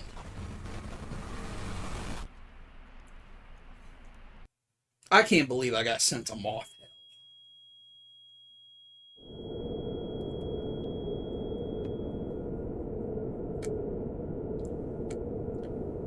Well, we're in Moth Hell, boys. You got wings? Oh, you're a moth. Moth House. I don't know. It might be the pot noise from Palia. It's probably a fucking public domain pot noise that they used in that game as well. Well, I think that was certainly a worthwhile little adventure. Very, very strange. Very strange.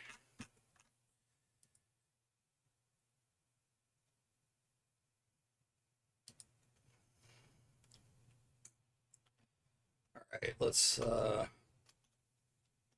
try some high art now.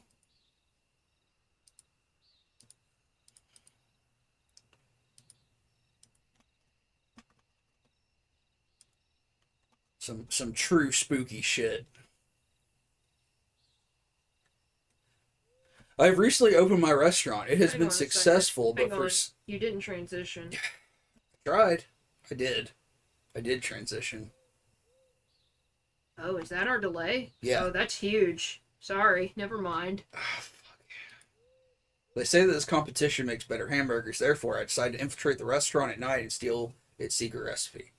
I think we're infiltrating McDonald's.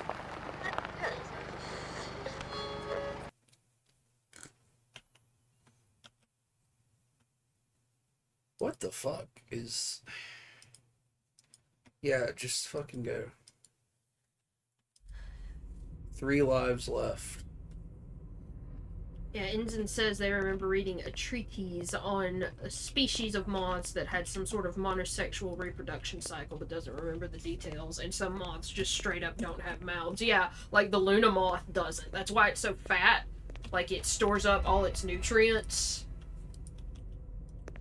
And it's just supposed to fucking die. Like a lot of bugs. Oh, that's soft serve.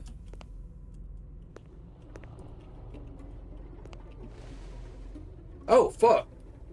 I can't get you under here. There he is. Oh, no, he got me. Fucking fucking gave me the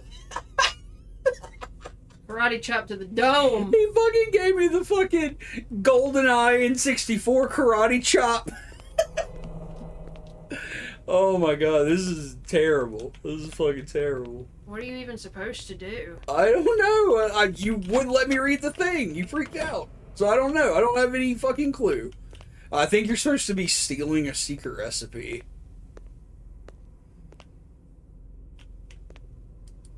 Alt F4? What? I got a crowbar. Can I crowbar Ronald McDonald? What is this? Alt F4. F4. Alt. Wait, what is that? I think it just closed it. Oh, I'm stupid as fuck, aren't I?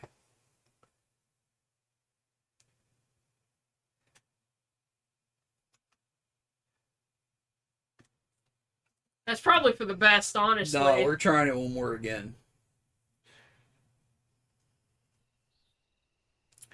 Yeah, Tier says this game has the same sounds as the Froggot game. What do you think about this loading screen?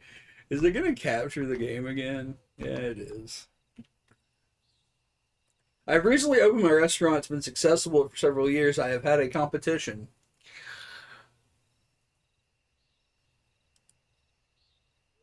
And they, oh, okay, so I guess I did read it all. It just didn't make any fucking sense. But I think we're sneaking into McDonald's to steal their hamburger recipes. Because I guess they keep those in just any normal McDonald's. Also, if you open like a family restaurant, you are not in competition with McDonald's. Those are two different types of food. Did he specifically say family restaurant? Okay, if you are an individual opening a restaurant, I would assume it's like higher quality food than a fast food place. And if you are opening like if you're a franchisee, just, running another chain food restaurant, Yeah. like, I don't know why you're behaving like Plankton at the McDonald's. The guy does have landlord vibes. You're right, Inzan. Look at him. He's coming for you. He knows exactly where you are at all times.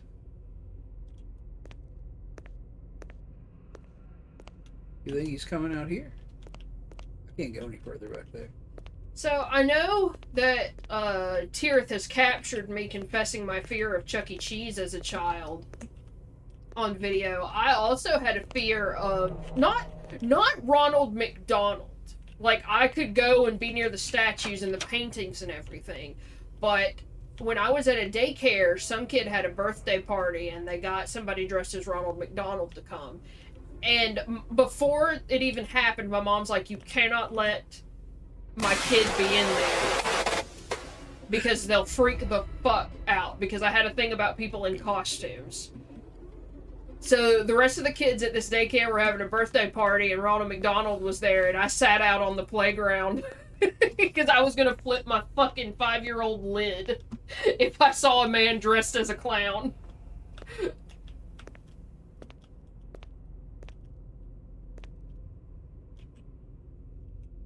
Were you wrong, though? About what? To be afraid. I don't know.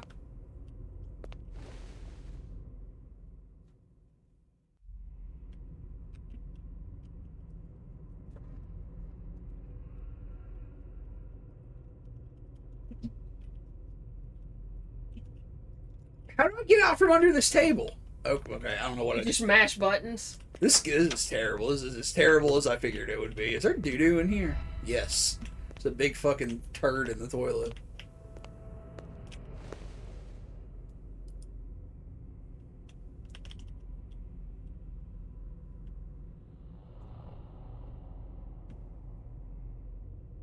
Bochum says you should always be at least suspicious of someone dressed as Ronald McDonald. Yeah, I'll fucking agree with that. Ronald McDonald House is an old creepypasta and it sucks shit. Oh, it's terrible. It's a bad one. Alright, so I need to go in there. So, is he gonna come in here?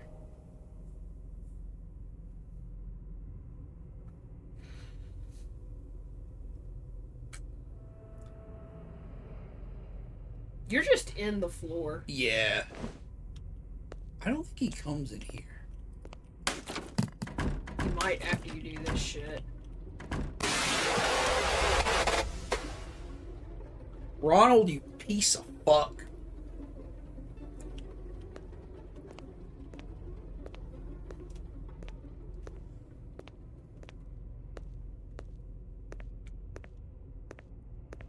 Look at him in there.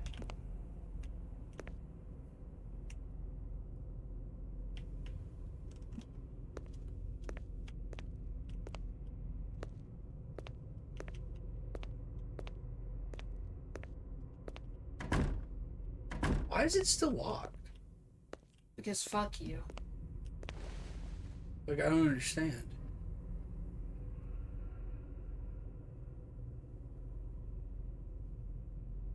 I hate this camera, too. It's making my eyes hurt.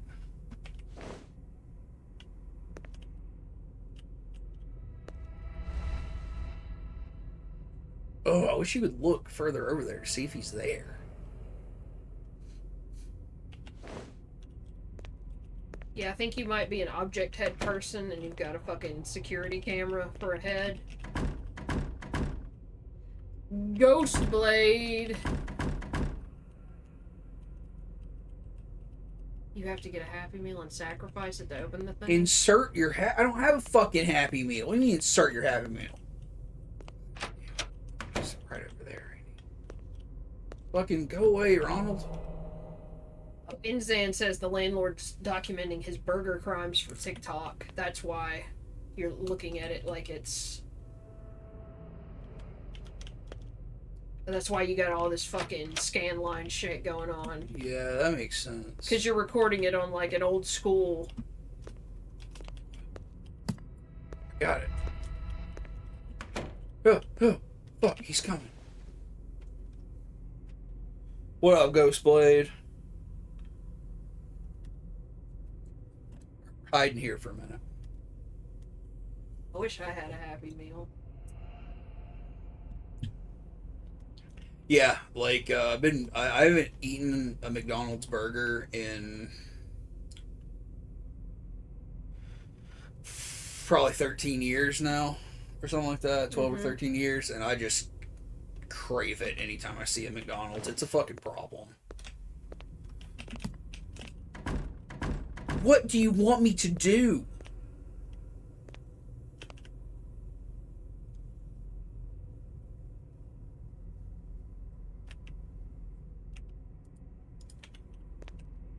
I think the lettuce is on a tray back there. Oh god, I have to go get some lettuce. Okay. The onion's back there too. Onion. Give me the onion.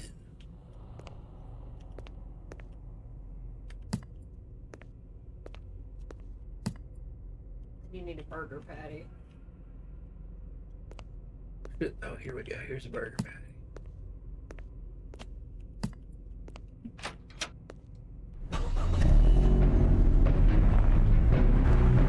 Run him over.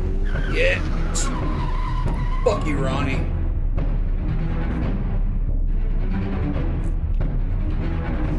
Fuck yeah!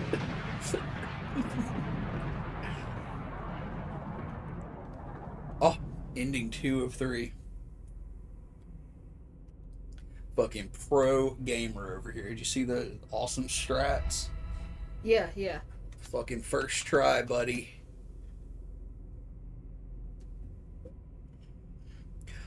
Oh yeah, Motion. Impossible Whoppers. I'll eat 2 of those every time we go to Burger King. Yeah, Terry, that's exactly what happened. You look at the recipe and then you're in your car. Don't worry about it. I think that's merciful because otherwise you'd be trying to get away from Ronald McDonald with those clunky controls and clunky programming. And you'd probably die 2 or 3 times there. Yeah. Alright. Let's try this because I think this is going to be cool.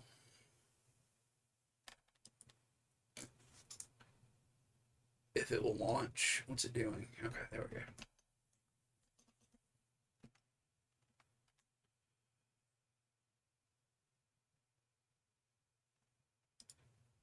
Taco Bell got vegan nacho sauce? What?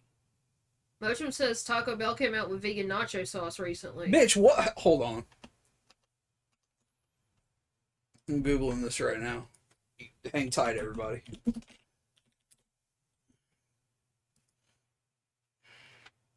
What? What? Nacho fries with vegan nacho sauce? Get the fuck out of here. What are you talking about? Oh my fucking god, Yeah, but bro. where do they have Oh it? my fucking god, bro. What? What? What? Hold on. Hold on. I'm coming. Yeah. Yeah.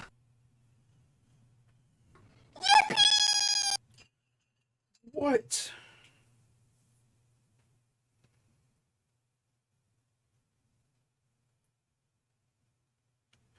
Oh god. I can order it. I can order it from the one here. Large vegan nacho fries. Oh my fucking god. Bro. Yeah, Tyr says that she's heard that they're supposed to be doing a vegan cheese line. I'm about to get fucked up on some Taco Bell if they got vegan cheese. You don't even know. You don't even know. Ghostblade says send them some. We'll do a trade. Ghostblade sends us some vegan Krispy Kreme. Yeah, yeah. Okay, let me get this game captured. Sorry, I had to know. That's fucking exciting news for me. Big if true. Big if fucking true. That's like exciting as fuck to me. You got the audio, right? Yeah, I did. Alright, this is a game called Cave Crawler.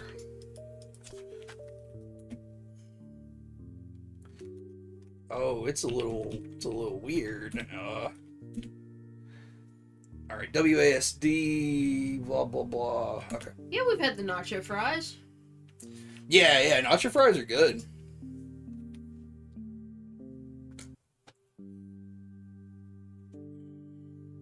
Like, I had the nacho fries before we went vegan, so I've had them with the sauce. After acquiring mining rights to the area in 1992, Rockwell Mining Group was alerted by local park and forest services to a missing persons report near the entrance to company property. The following footage showcases the use of Cave Crawler, a newly patented survey drone developed by RMG.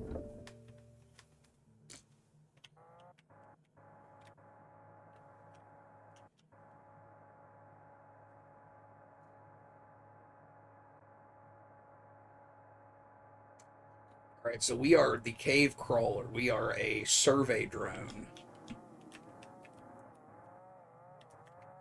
And we are looking for a missing person in this cave. Ghostblade says they'll send us British chips. Oh, hell yeah.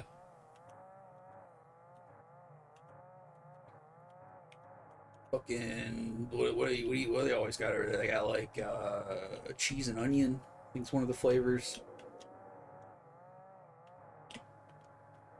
Oh, I thought they were talking about Oh, they're talking. fries. My bad. Yeah. So it would be crisps if we're talking about our chips, but our fries would be chips for them. Yeah. What did I see today that was manufactured in Wales? Oh, yeah. The new Raspberry Pi just got released, Raspberry Pi 5, and I guess the Raspberry Pis are manufactured in Wales. I guess that's where the company is, which is pretty cool.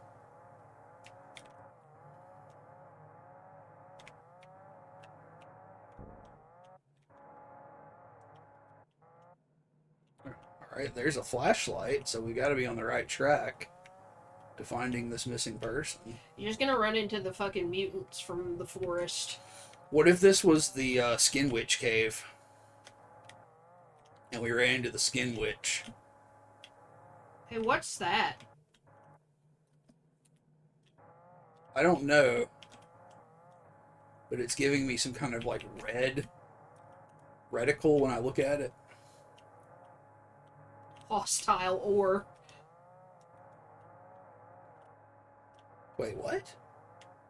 Yeah, I guess it's a little Like a crevasse? section in that.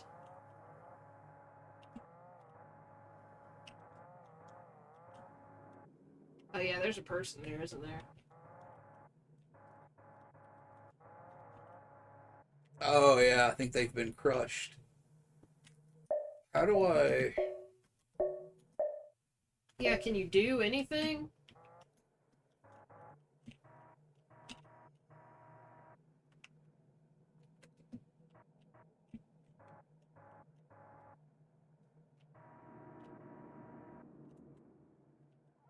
That's what it says. Was in the city today. Got Chocolaka crisps and hummus.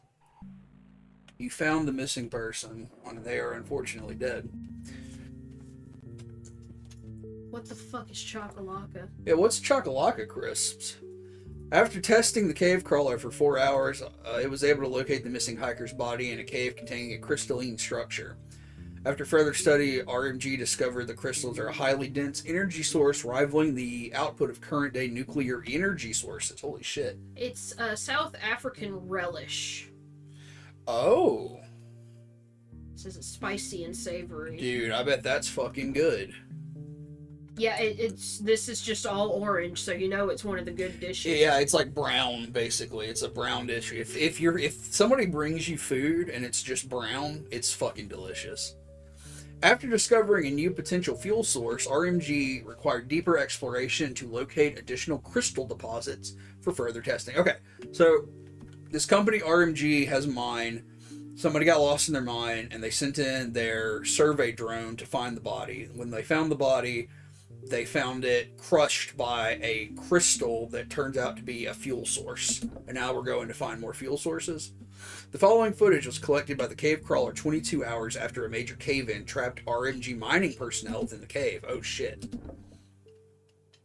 Now we got 3 dead bodies. You've been listening to a lot of Cave exploration stuff. Or like, not cave exploration, but specifically cave disasters. Because there's some pretty fucking horrific cave disaster stories, unfortunately. Because there's that Nutty Putty one, which is like the big one, I think. In terms of like, something awful happened, you know? Now, is that blood? I would say so. Because like, yeah, the Nutty Putty disaster is where a guy... Well, I mean, shouldn't there be a body back there? Your reticle turned yellow. Just then? Yeah, when you were looking at the ore and when you were looking at the rocks. So I don't know. Yeah, maybe it'll give you some info. Also, Ghostblade said the bag of crisps was in a different language. Presumably South African, since it's apparently a South African dish. I know that's not a monolithic language, just the dialect, or the language spoken probably comes from there. So yeah, there was Rockwell equipment back there, and then that was human blood.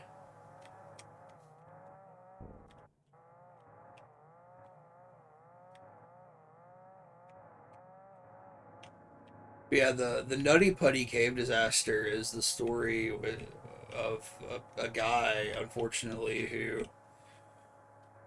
went into a cave that he had been in before, I believe.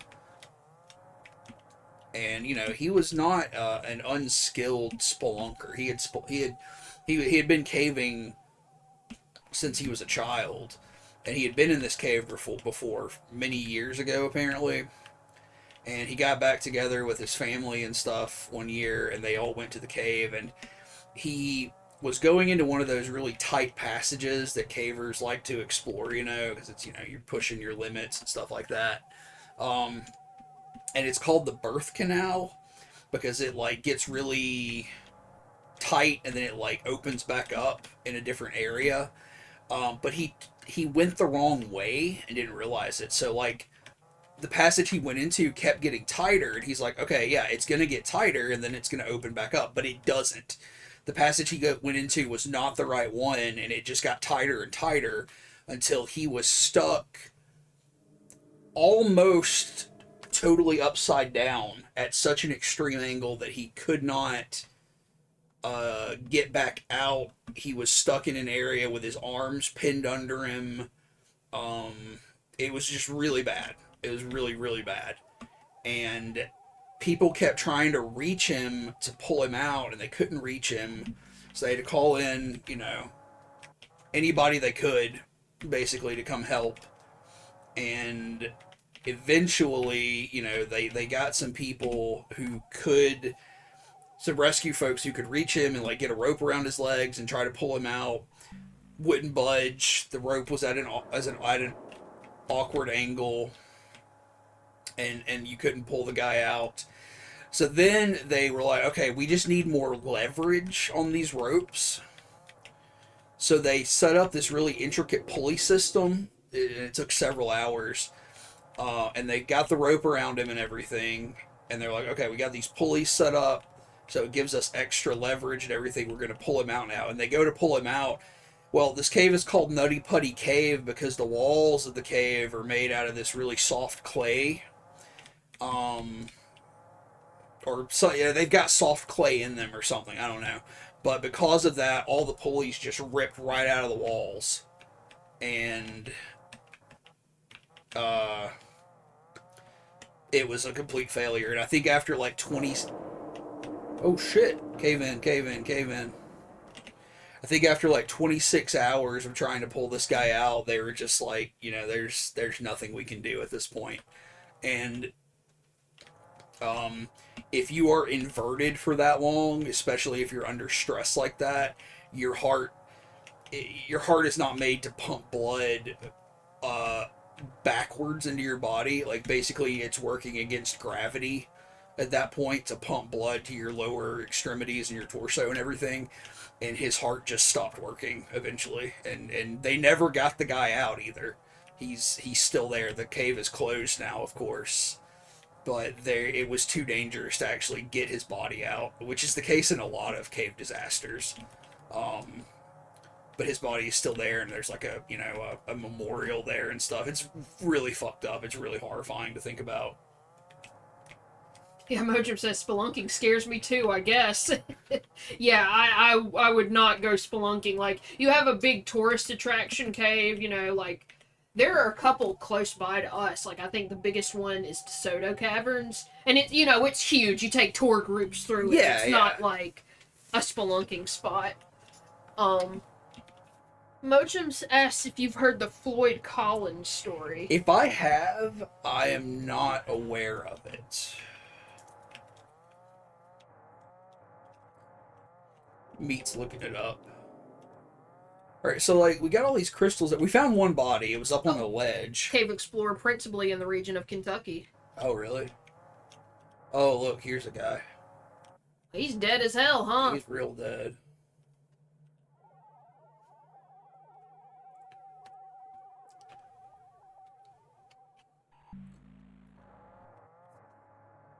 I'm sorry. When you find the bodies, it goes, "You found a body." Yeah. All right, so we found 2 bodies. We've got like this red dust in the air down here. We can't go any further that way. It's blocked off by a... Yeah, it says he became trapped in a narrow crawlway while trying to enlarge a passage in a sand cave. Oh, God. He got stuck 17 miles below ground. The rescue operation to save him became like a national media sensation, like in the 20s. Like, he died in 1925. After 4 days during which rescuers were able to bring him water and food, a rock collapse in the cave closed the passageway, stranding him inside, except for voice contact, for another 10 days. Jesus Christ. So he died of thirst and hunger compounded by exposure through hypothermia, it says, after being isolated for 14 days and 3 days before a rescue shaft Could be made. reached his position, and his body was recovered 2 months later. So, like, Yeah. they made it a way to get to him. They just couldn't do it fast Yeah. enough. Oh, we're starting to hear noises down here. That's terrible. I hate that. Like, that's really scary. Like, claustrophobic situations are pretty scary to me. So, like, the idea of being trapped like that, it makes my fucking skin crawl.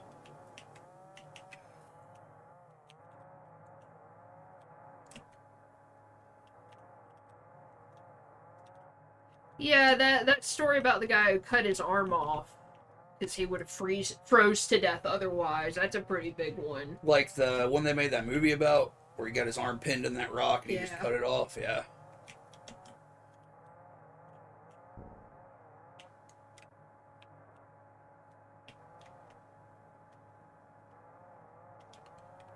Right now, this is where we came in. Oh my god, Mochum says that Collins dude, his body became part of a public show of sorts, but then it got stolen. They stole his body? What? What are you gonna do with it? So you still gotta find one more. Yeah. I think there must be somewhere I haven't been yet, but I'm not sure where that is. There's the really good classic cave-related creepypasta that's Ted the Caver. God. Okay, Ted the Caver is one of my absolute favorite creepypastas. Like, it sucks that, I don't know, let me see if the website is still up, because I feel like that's the best way to experience it. Yeah. But I feel like it's not up anymore. There's got to be a version of it somebody's got. Somebody does. It's Okay. still on Angel Fire. Yeah. Because it's told through an old web lens, and that's just, it's fucking awesome. I love that. Here it is for anybody who's not. Ted the Caver is phenomenal. It's scary, it's beautiful, it's... Like, I just love its presentation as well. And then there's one old creepypasta that fucking blows that's about a cave, because it's the one about the jackal or whatever. Oh god, I hate that one. Yeah, it's terrible. I can't remember what it's called, but it's terrible.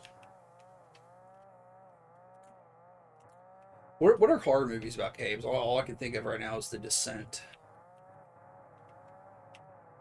There's a Ted the Caver movie. It's like 50% good and then 50% bad. The Ted the Caver movie is a special brand of like indie movie, like no budget indie movie, where it's like, I really respect what you guys did, but it's not good, unfortunately.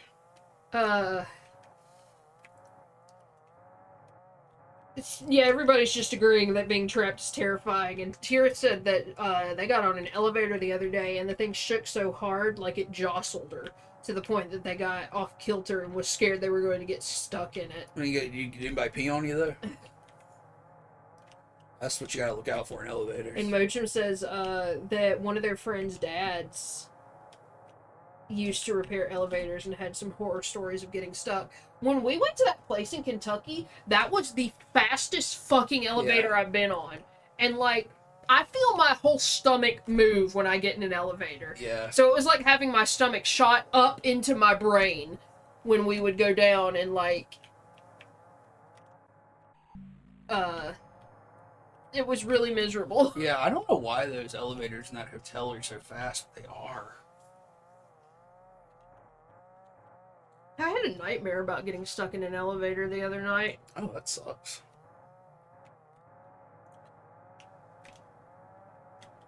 There's a really shitty horror movie about getting stuck in an elevator. Oh, that Shyamalan movie, Devil? Yeah.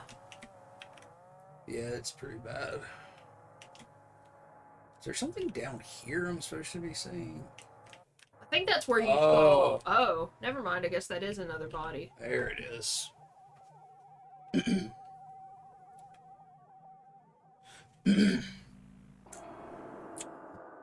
Hey, yeah, Ghostblade. As above, so below. That's a pretty good one. I didn't think about that movie. That's a good one. After searching for 2 hours, the cave crawler was only able to locate the bodies of 3 of the miners still intact, alongside personal equipment of the remaining 12. Upon further examination, the recovered bodies provided important medical data on the crystalline structures. Okay, so we went in looking for 12 bodies and we found 3.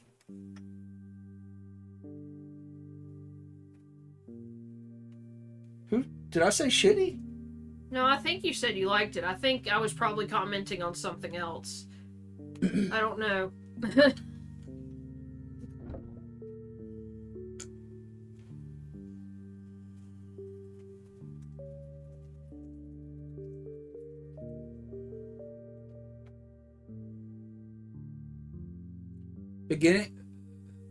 Beginning as small spores, once contact has been made with a form of biological material, the crystals will begin to grow by converting the biological matter to energy.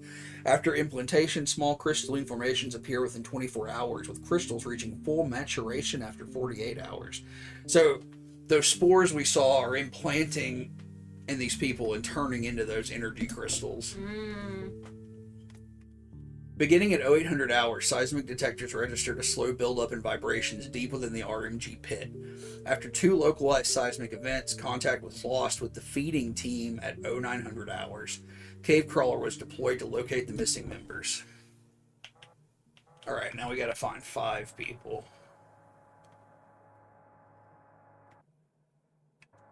Oh, no, yeah. Oh, yeah, Devil was shitty, because Yeah. it's M. Night Shyamalan. Yeah, I'm not a fan of that movie, and in general, I'm not a fan of M. Night Shyamalan movies.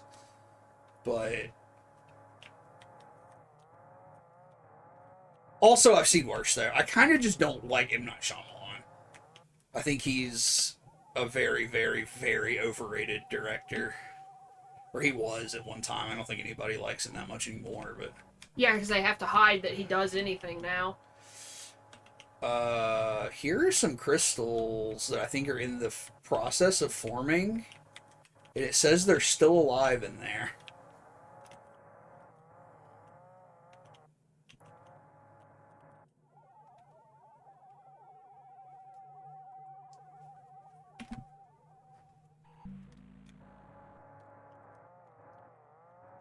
They're little worms. Yeah, they're little worms sticking out of the cave wall. Yeah, I don't know, man. That Devil movie did not do it for me. But like I said, I did watch it already not liking M. Night Shyamalan, so... but yeah, As Above, So Below, I'll definitely agree that that's a good one. We have one of M. Night Shyamalan's movies on our list to watch this year, that old movie.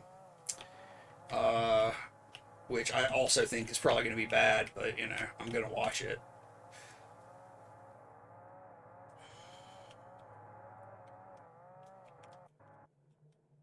Alright, so Ghostblade likes Devil, doesn't like As Above, So Below. Oh, you don't like that one? Like, it wasn't, like, my favorite, but I thought it was decent. Yeah, I thought it was decent. That's the cool thing about horror movies there, is that there are tons of them, and there is a plethora of different tastes. So, you know, I'm never going to... I'm not going to ever say somebody's taste is bad. It's just not to my tastes. Because there are movies where, like, I won't even recommend them, even though I love them, because I know they're not going to be something somebody likes, you know? How far are we into, like, what percentage would you guess? We're at 30% in. 30? Okay. So, scroll back up to the top. 2, 3. Yeah, we're here. So we've watched 22 movies so far. We're gonna watch 2 more tonight, so we'll be up to 24 by the end of the night. Oh, something fell off the ceiling. There's a big pool of blood here. Or an unknown liquid, rather. Motion says they saw The Village as a kid but didn't like it because the plot twist ripped off a book they had read. Ghostblade says Devil is probably one of their favorite films.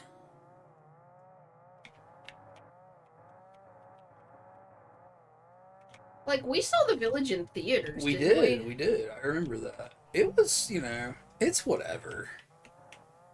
Like, M. Night Shyamalan is not that bad of a director.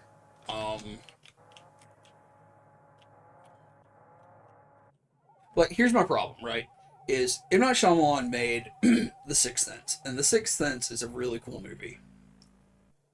There are no bodies left, only crystals. And then after that, he got very hyped up, and I guess that's the part I don't like, is like his movies were really hyped up, but I don't think they're any better or worse than other sort of middling horror films. But I think that and you know, maybe it's not his fault, but he does it in every movie. And I think he uses that, like, oh, plot twist shit as a crutch to make movies that are not that good, but people think they're really good, sometimes. Uh, but, like, I don't know. Like, that's not to say, like, you're not entitled to your opinion that, like, some of his stuff is good. It's just that, like, I don't like the kind of perception that his ego breeds around his films.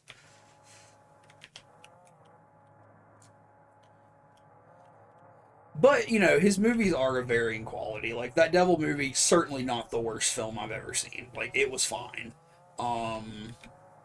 The Village is okay. Sixth Sense is really good. Some of the movies I really don't like by him are the Unbreakable movie and its subsequent films. Split was that one. Yeah, yeah, he has a really, really, really, really awful, outdated way of depicting mental illness in movies.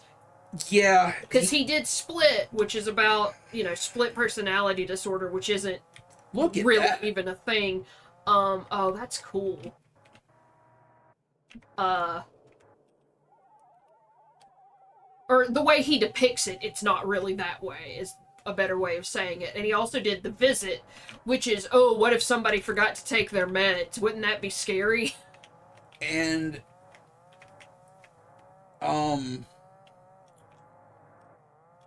but see, that's a bigger problem with horror anyway. Yeah, I know that's not just him. Definitely not just him. Like, the depiction of mental illness in horror has improved over the last decade, definitely, with like the sort of like post witch renaissance, but it's still not good in a lot of cases, and like it's used as a plot point way too often. And I know you don't like Signs. I know a lot of people love Signs. Yeah, that's the other big one. I think Signs was probably bigger than The Sixth Sense because I think people are more into aliens, generally speaking. Like, more like a general audience is more into aliens than they're into a supernatural plot.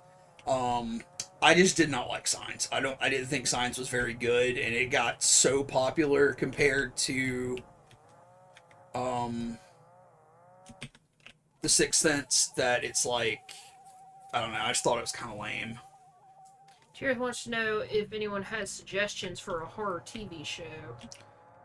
I mean, there's lots of anthology shows, because there's Tales from the Crypt, which is like, the HBO series. It's really good.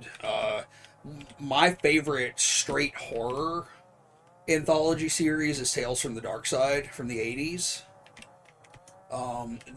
That show also has a sort of a companion show called Monsters.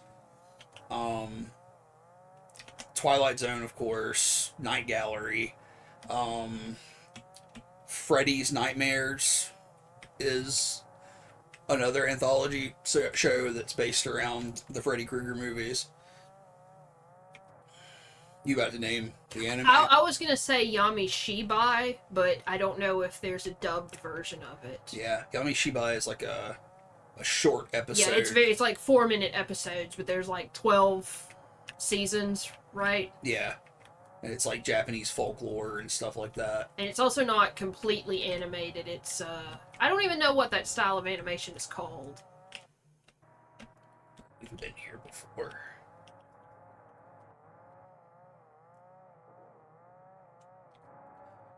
I don't know, are there any horror shows that are episodic? Or not episodic, but like linear instead of anthology based? I mean, if you want to suffer, you can watch American Horror Story. Yeah, American Horror Story is not good, unfortunately, but it is a horror show. Okay, Channel Zero. Oh, yeah. Channel Zero is I think there's 5 seasons. I think so. Yeah, I think so. All the seasons are based on creepypastas. To some extent. Just, some loosely.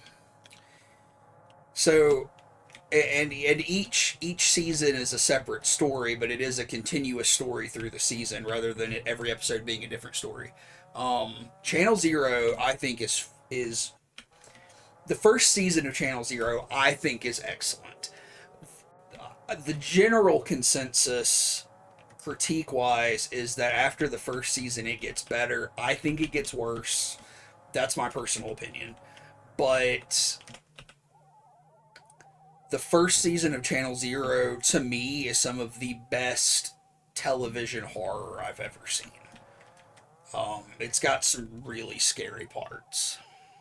Tears says that she watched The Haunting of Hill House a while back and it was fine, didn't hate it. There were some cool shots. Like, The series? Yeah, that's the way I feel about the series, too. Yeah, we've watched The Haunting of Hill House and Bly Manor, the sequel. Which is a different story, but it's, just the same series. And they're doing another series too. I don't hate those. That's Mike Flanagan, the director on that. What did I say the other day he was getting? I don't remember. I thought you were saying that he's doing another season of that. He is, but it's going to be his last one. I can't. Oh, it's The Fall of the House of Usher. Yeah, because I'm hoping he'll give us some more gays. Motion says they've heard The Kingdom. That's the hospital series that's based on the Stephen King book, right? Well, okay, so there's an American Kingdom, which is a quote-unquote Stephen King thing. That's something that they kind of slapped his name on, I think. I'm not sure how much writing he did with it, but it's based on a series called The Kingdom from somewhere in Eastern Europe. I can't remember what country it's from. We've watched a little bit of it because it's where that old gif of Udo Kier comes from, where he's got those real weird arms. I don't think I remember that. Okay.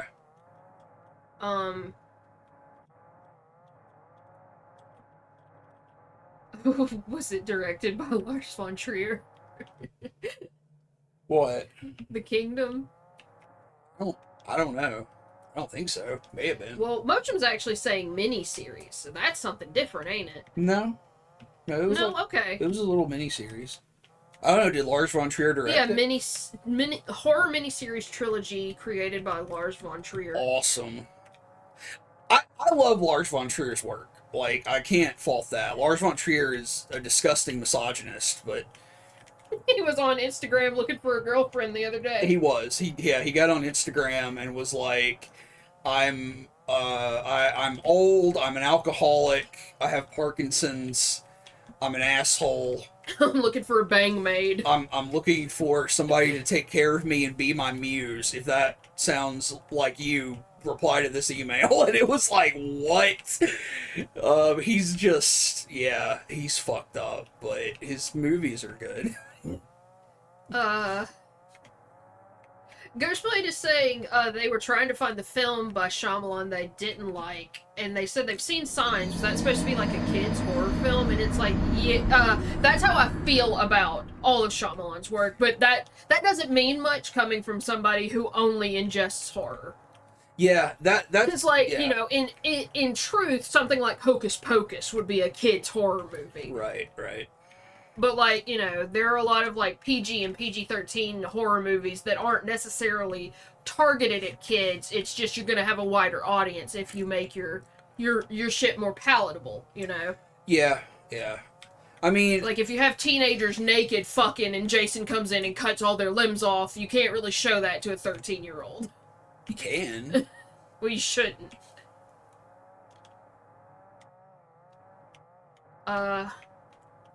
Mojo says they liked Requiem from the Darkness as a dubbed anime series. Are we familiar with that? I feel like you all would. The name sounds familiar, but and Tyr says it's hard to find horror stuff that doesn't just seem silly when it comes to TV series. Yeah, like outside of anthology television series, it is very difficult, in my opinion, too.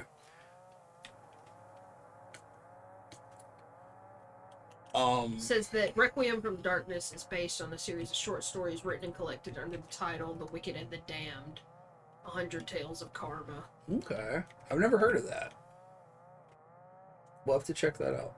Also, Ghostblade said, what was that TV show you just mentioned? And I have no idea, because we've mentioned about 1 million. Yeah, which one? What did it have to do with?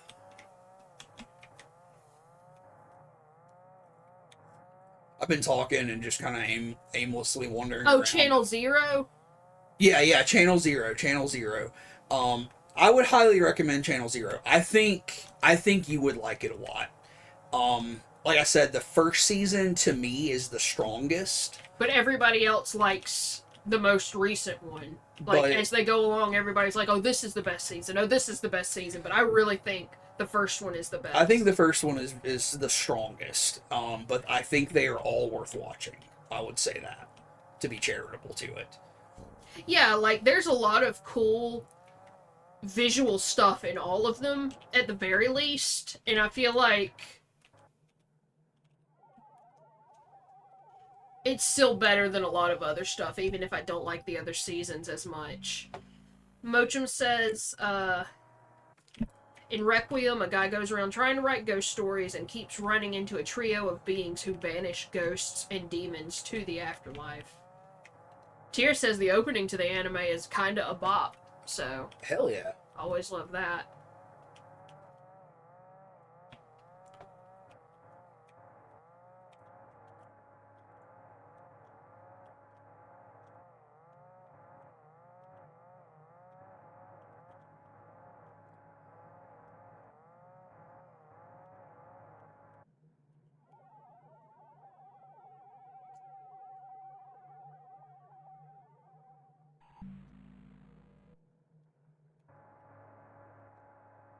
Yeah, we're running up on a lot of these areas where it's like bodies have already begun to turn into these crystals, and it's just giving me messages like that one just said the seed begins to sprout.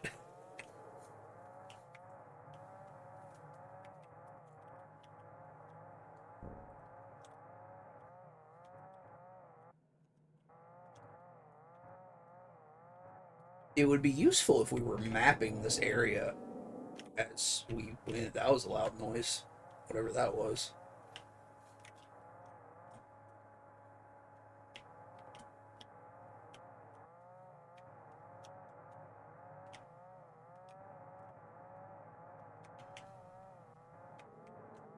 Oh, we're hearing noises.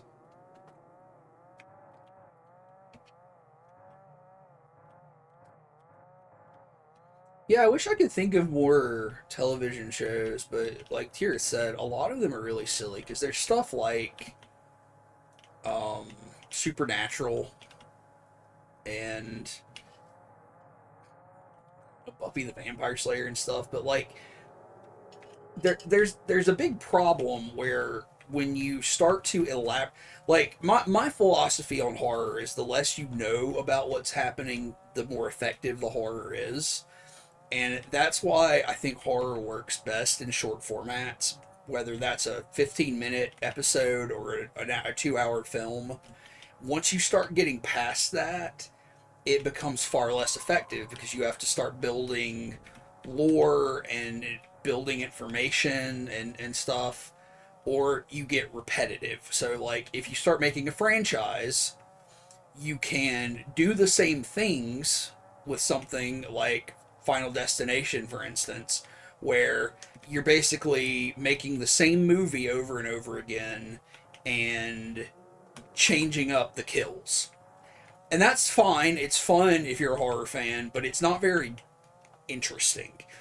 And then on the flip side of that, you get something like, to a certain degree at least, the Nightmare on Elm Street series, where every entry into that, for the most part,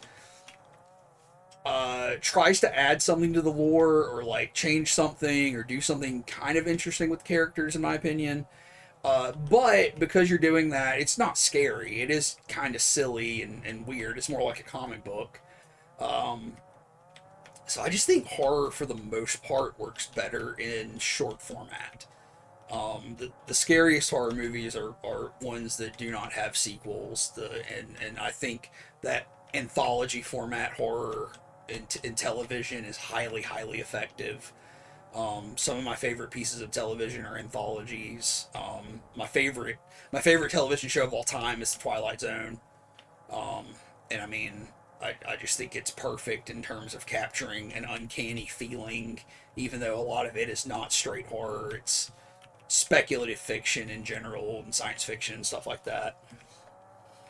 I know The Terror is supposed to be good, and I think it's one of those where one season Yeah. is one story. Yeah. We haven't watched it yet. It's actually on Shudder now. I saw it the other day when I was looking, so we could watch it. We should do that at some point.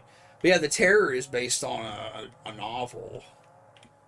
Um, it's about an Arctic expedition that goes wrong, like in the 1800s. I don't know much about it. And the second story is The second story, yeah, is set in like Japanese internment camps during World War II in America, and I don't know anything about what that's about. So that's interesting.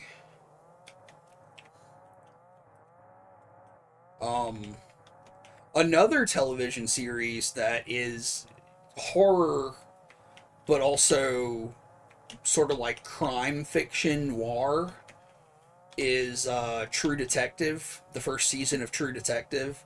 The subsequent two seasons are more just straight crime, and they're not great.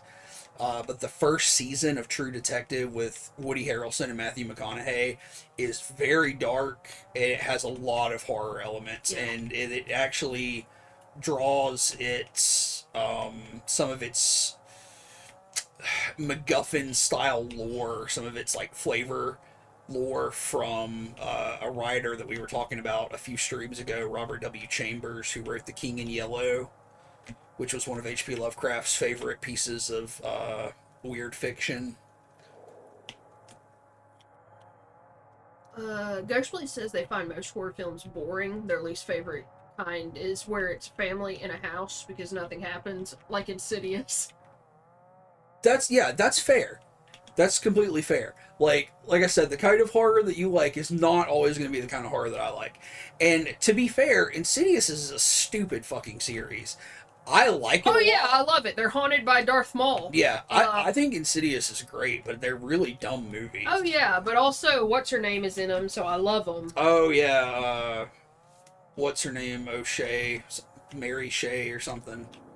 I can't remember her name. Lynn? Or is that brother? No, that's her. That's her. Lynn Okay. Shay. Lynn Shay. Lynn Shay is the sister of Bob Shay, who is one of the big producers at New Line Cinema, and he was the producer on most or all of the Nightmare on Elm Street movies. And Lynn Shay plays the English teacher in the first Nightmare on Elm Street. And now in her older age, she gets a lot of horror cameos, particularly as a paranormal investigator in the Insidious series. Vincent says gotta have more yaoi horror, like Titan. I don't know what that is. Yeah, you do. They fucked the car?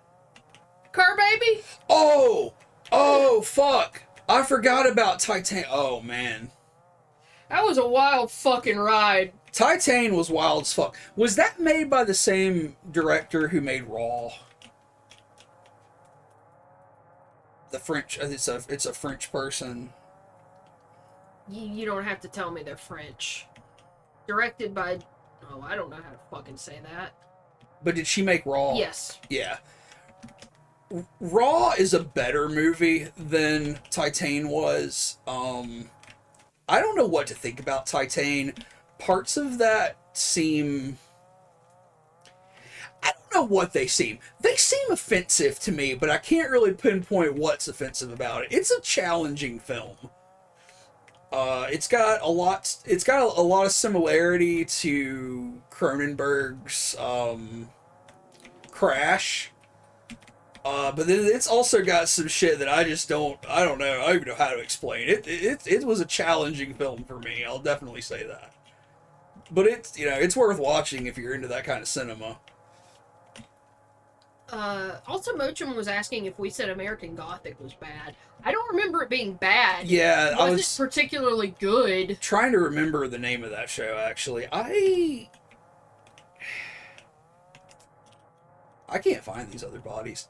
I don't remember watching much of American Gothic. Like, it came on Chiller, which was the DirecTV all horror channel that I had, because I had DirecTV when I lived at home.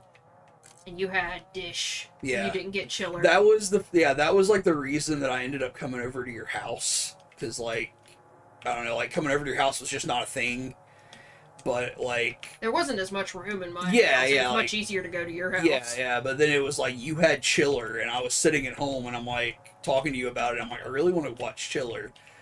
And then I got to come watch Chiller with you, and it was nice. But like it was on that channel a lot, so I watched. I don't know. I feel like it was one of those things where on TV, it's like it's a whole fucking series with like 6 or 7 seasons, but they only show 3 or 5 episodes. Yeah. And you see those over and fucking over. That's what it felt like to me. The only thing I ever remember about that show is that the boss from Office Space is one of the bad guys. He plays the sheriff.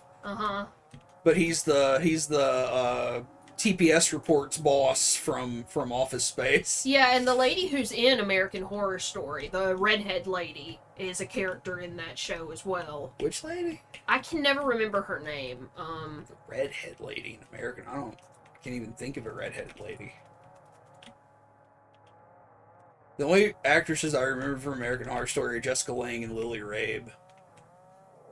And I only remember Lily Rabe because there's that scene where she's dressed as a nun and she gets spanked. And I'm not gonna go out of my way to talk about stuff that's like, oh, fuck. Sarah Paulson. But that particular thing, yeah. I guess she's blonde, naturally. Yeah. I feel like every role I've seen her in, she's got red hair. Yeah, Sarah Paulson is blonde. But yeah, she is in that, isn't she? Where are these other bodies?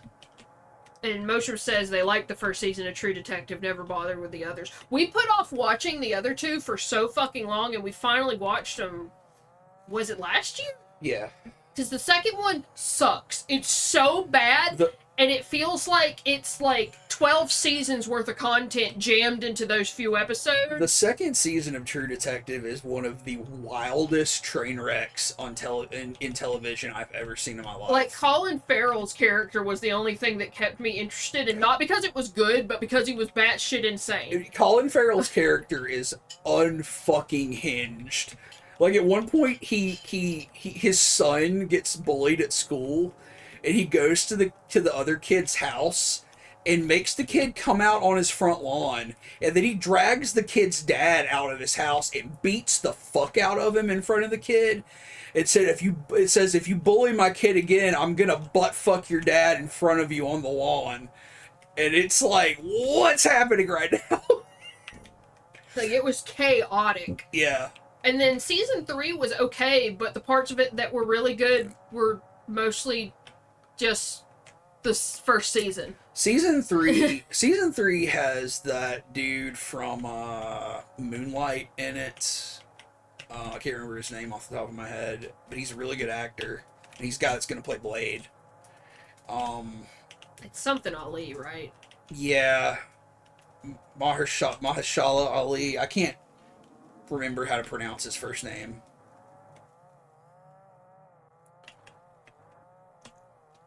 I think you had it right. Okay. But yeah, he's in it. He's really good. The guy that plays his like other cop guy is really good. He's a good actor. Like it's good. There are huge parts of that story that are good, but you can tell they're trying to recapture some of what made the first season good, and they don't really pull it off. Plus, the ending was nowhere near as satisfying as the ending of the first season. So, like, I don't know. it wasn't terrible. It had some really good scenes, but it does not compare to the first season. It falls short. First season, though, it's kind of hard to beat. They kind of shot themselves in the foot with that because it's like amazing. Okay, I can't find these bodies. I don't know. Yeah, you've been looking for like almost 40 minutes, I think. Yeah, I hate to like end this short, but we gotta watch some more Halloween movies. So, What do you mean short? You've been going almost 3 hours. well, I just mean this particular game. Got me started talking about horror media. I'll just fucking go. Oh, I really gotta pee too, but just trying to find these bodies, trying to save these Chilean miners. I keep hearing noises too, and I keep thinking the noises should be like cues that I'm getting close to something, but it's always I'm just going back to the same areas I've been to. So I don't know what I've done. Clearly missed something somewhere.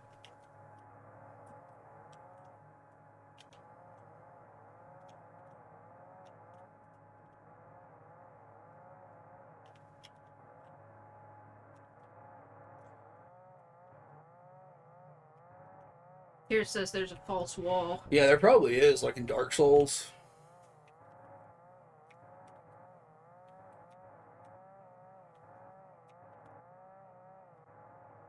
You gotta hug the walls and press interact like in Doom. Alright, let's go down this passage, and if I don't see anything, I'm gonna call it a day. Call it a night. But yeah, if anybody wants to watch some good horror stuff on TV, watch Channel Zero. Watch Night Gallery for some classic stuff. Watch Tales from the Dark Side for some classic stuff. Love Tales from the Dark Side. Oh my god, Mochum. The Enigma of Amigara Fault is the only Edo you've read? Ooh! Please do yourself a favor and read more. Oh wow, that's like awesome. Because that means there's literally so much Junji Ito you haven't read. Junji Ito fucking rules. Like that's one of those things where like as hype as Junji Ito is, I think it's still it's really quality. I definitely have that problem where the more hype something is, sometimes it puts me off of it, which is a terrible trait to have. But Junji Ito, I don't have that problem with. I'll read Junji Ito all fucking day.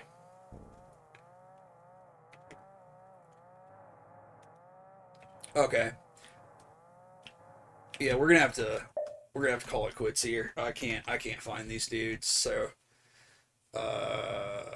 sorry about that. What's your favorite Edo story? I'm trying to think of what mine is. My favorite Edo story is The Long Dream.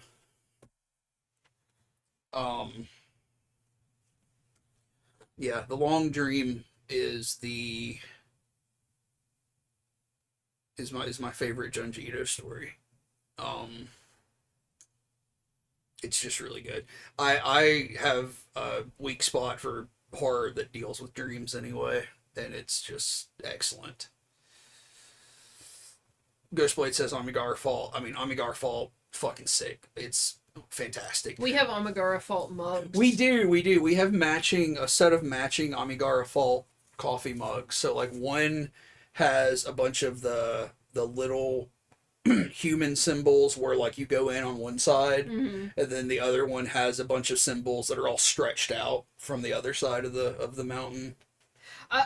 Also, I love Junji Ito as a dude. Yeah. Because he's so fucking chill.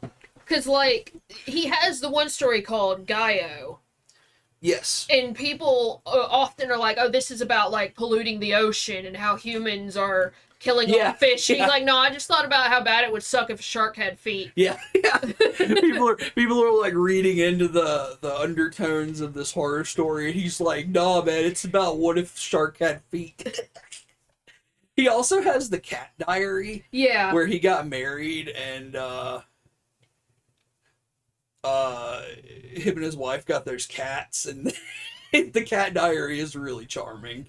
There's a documentary series called Monben, and it's about the workplaces and habits of different mangaka.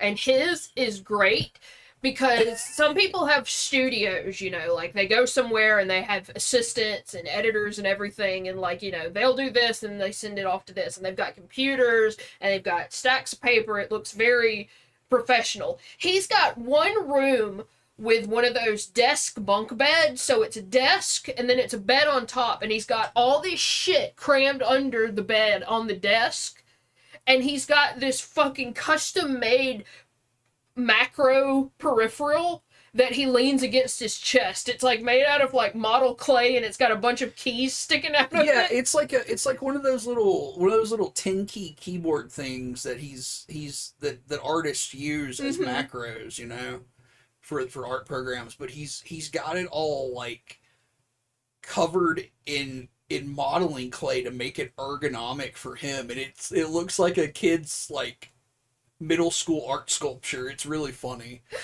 Also, because the premise is there's one mangaka, because it's Urasawa, who does like 20th Century Boys, Monster, and he's hosting the series. So like they record a week's worth of work, or like 3 days worth of work for each person they interview, and then they meet up and the two of them discuss the video as they go back over it. Because Urasawa was like, "You are the slowest artist I've ever watched." Yeah. He talks about how fucking slow Junji Ito works because he puts so much detail into every panel. Mm-hmm.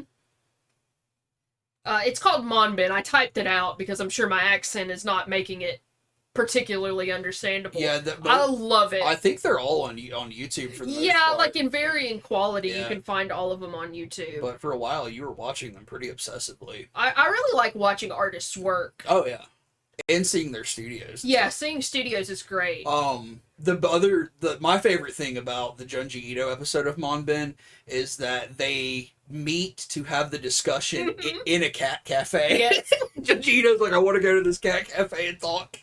So like they're having this conversation and about the most horrific, like literally like the scene, the panel they spend the most time talking about that he's working on at the time is a scene where a lady is having her skin peeled off layer by layer. Yeah, because he wrote a story. It's Layers of Fear. Layers of Fear. Her skin grows like a tree. Yeah. So every year she grows a new layer of skin. And there's a part where it gets peeled off year by year until she's like this long stretched out baby on a pile of human viscera. Yeah, like it's a full page panel. It's horrific, and they're talking about it, and they're just like petting cats, and they've got cats jumping all over them. It's really funny. All right, we're calling it a night. We will be back on Monday with Witchwood. Yeah, Witchwood.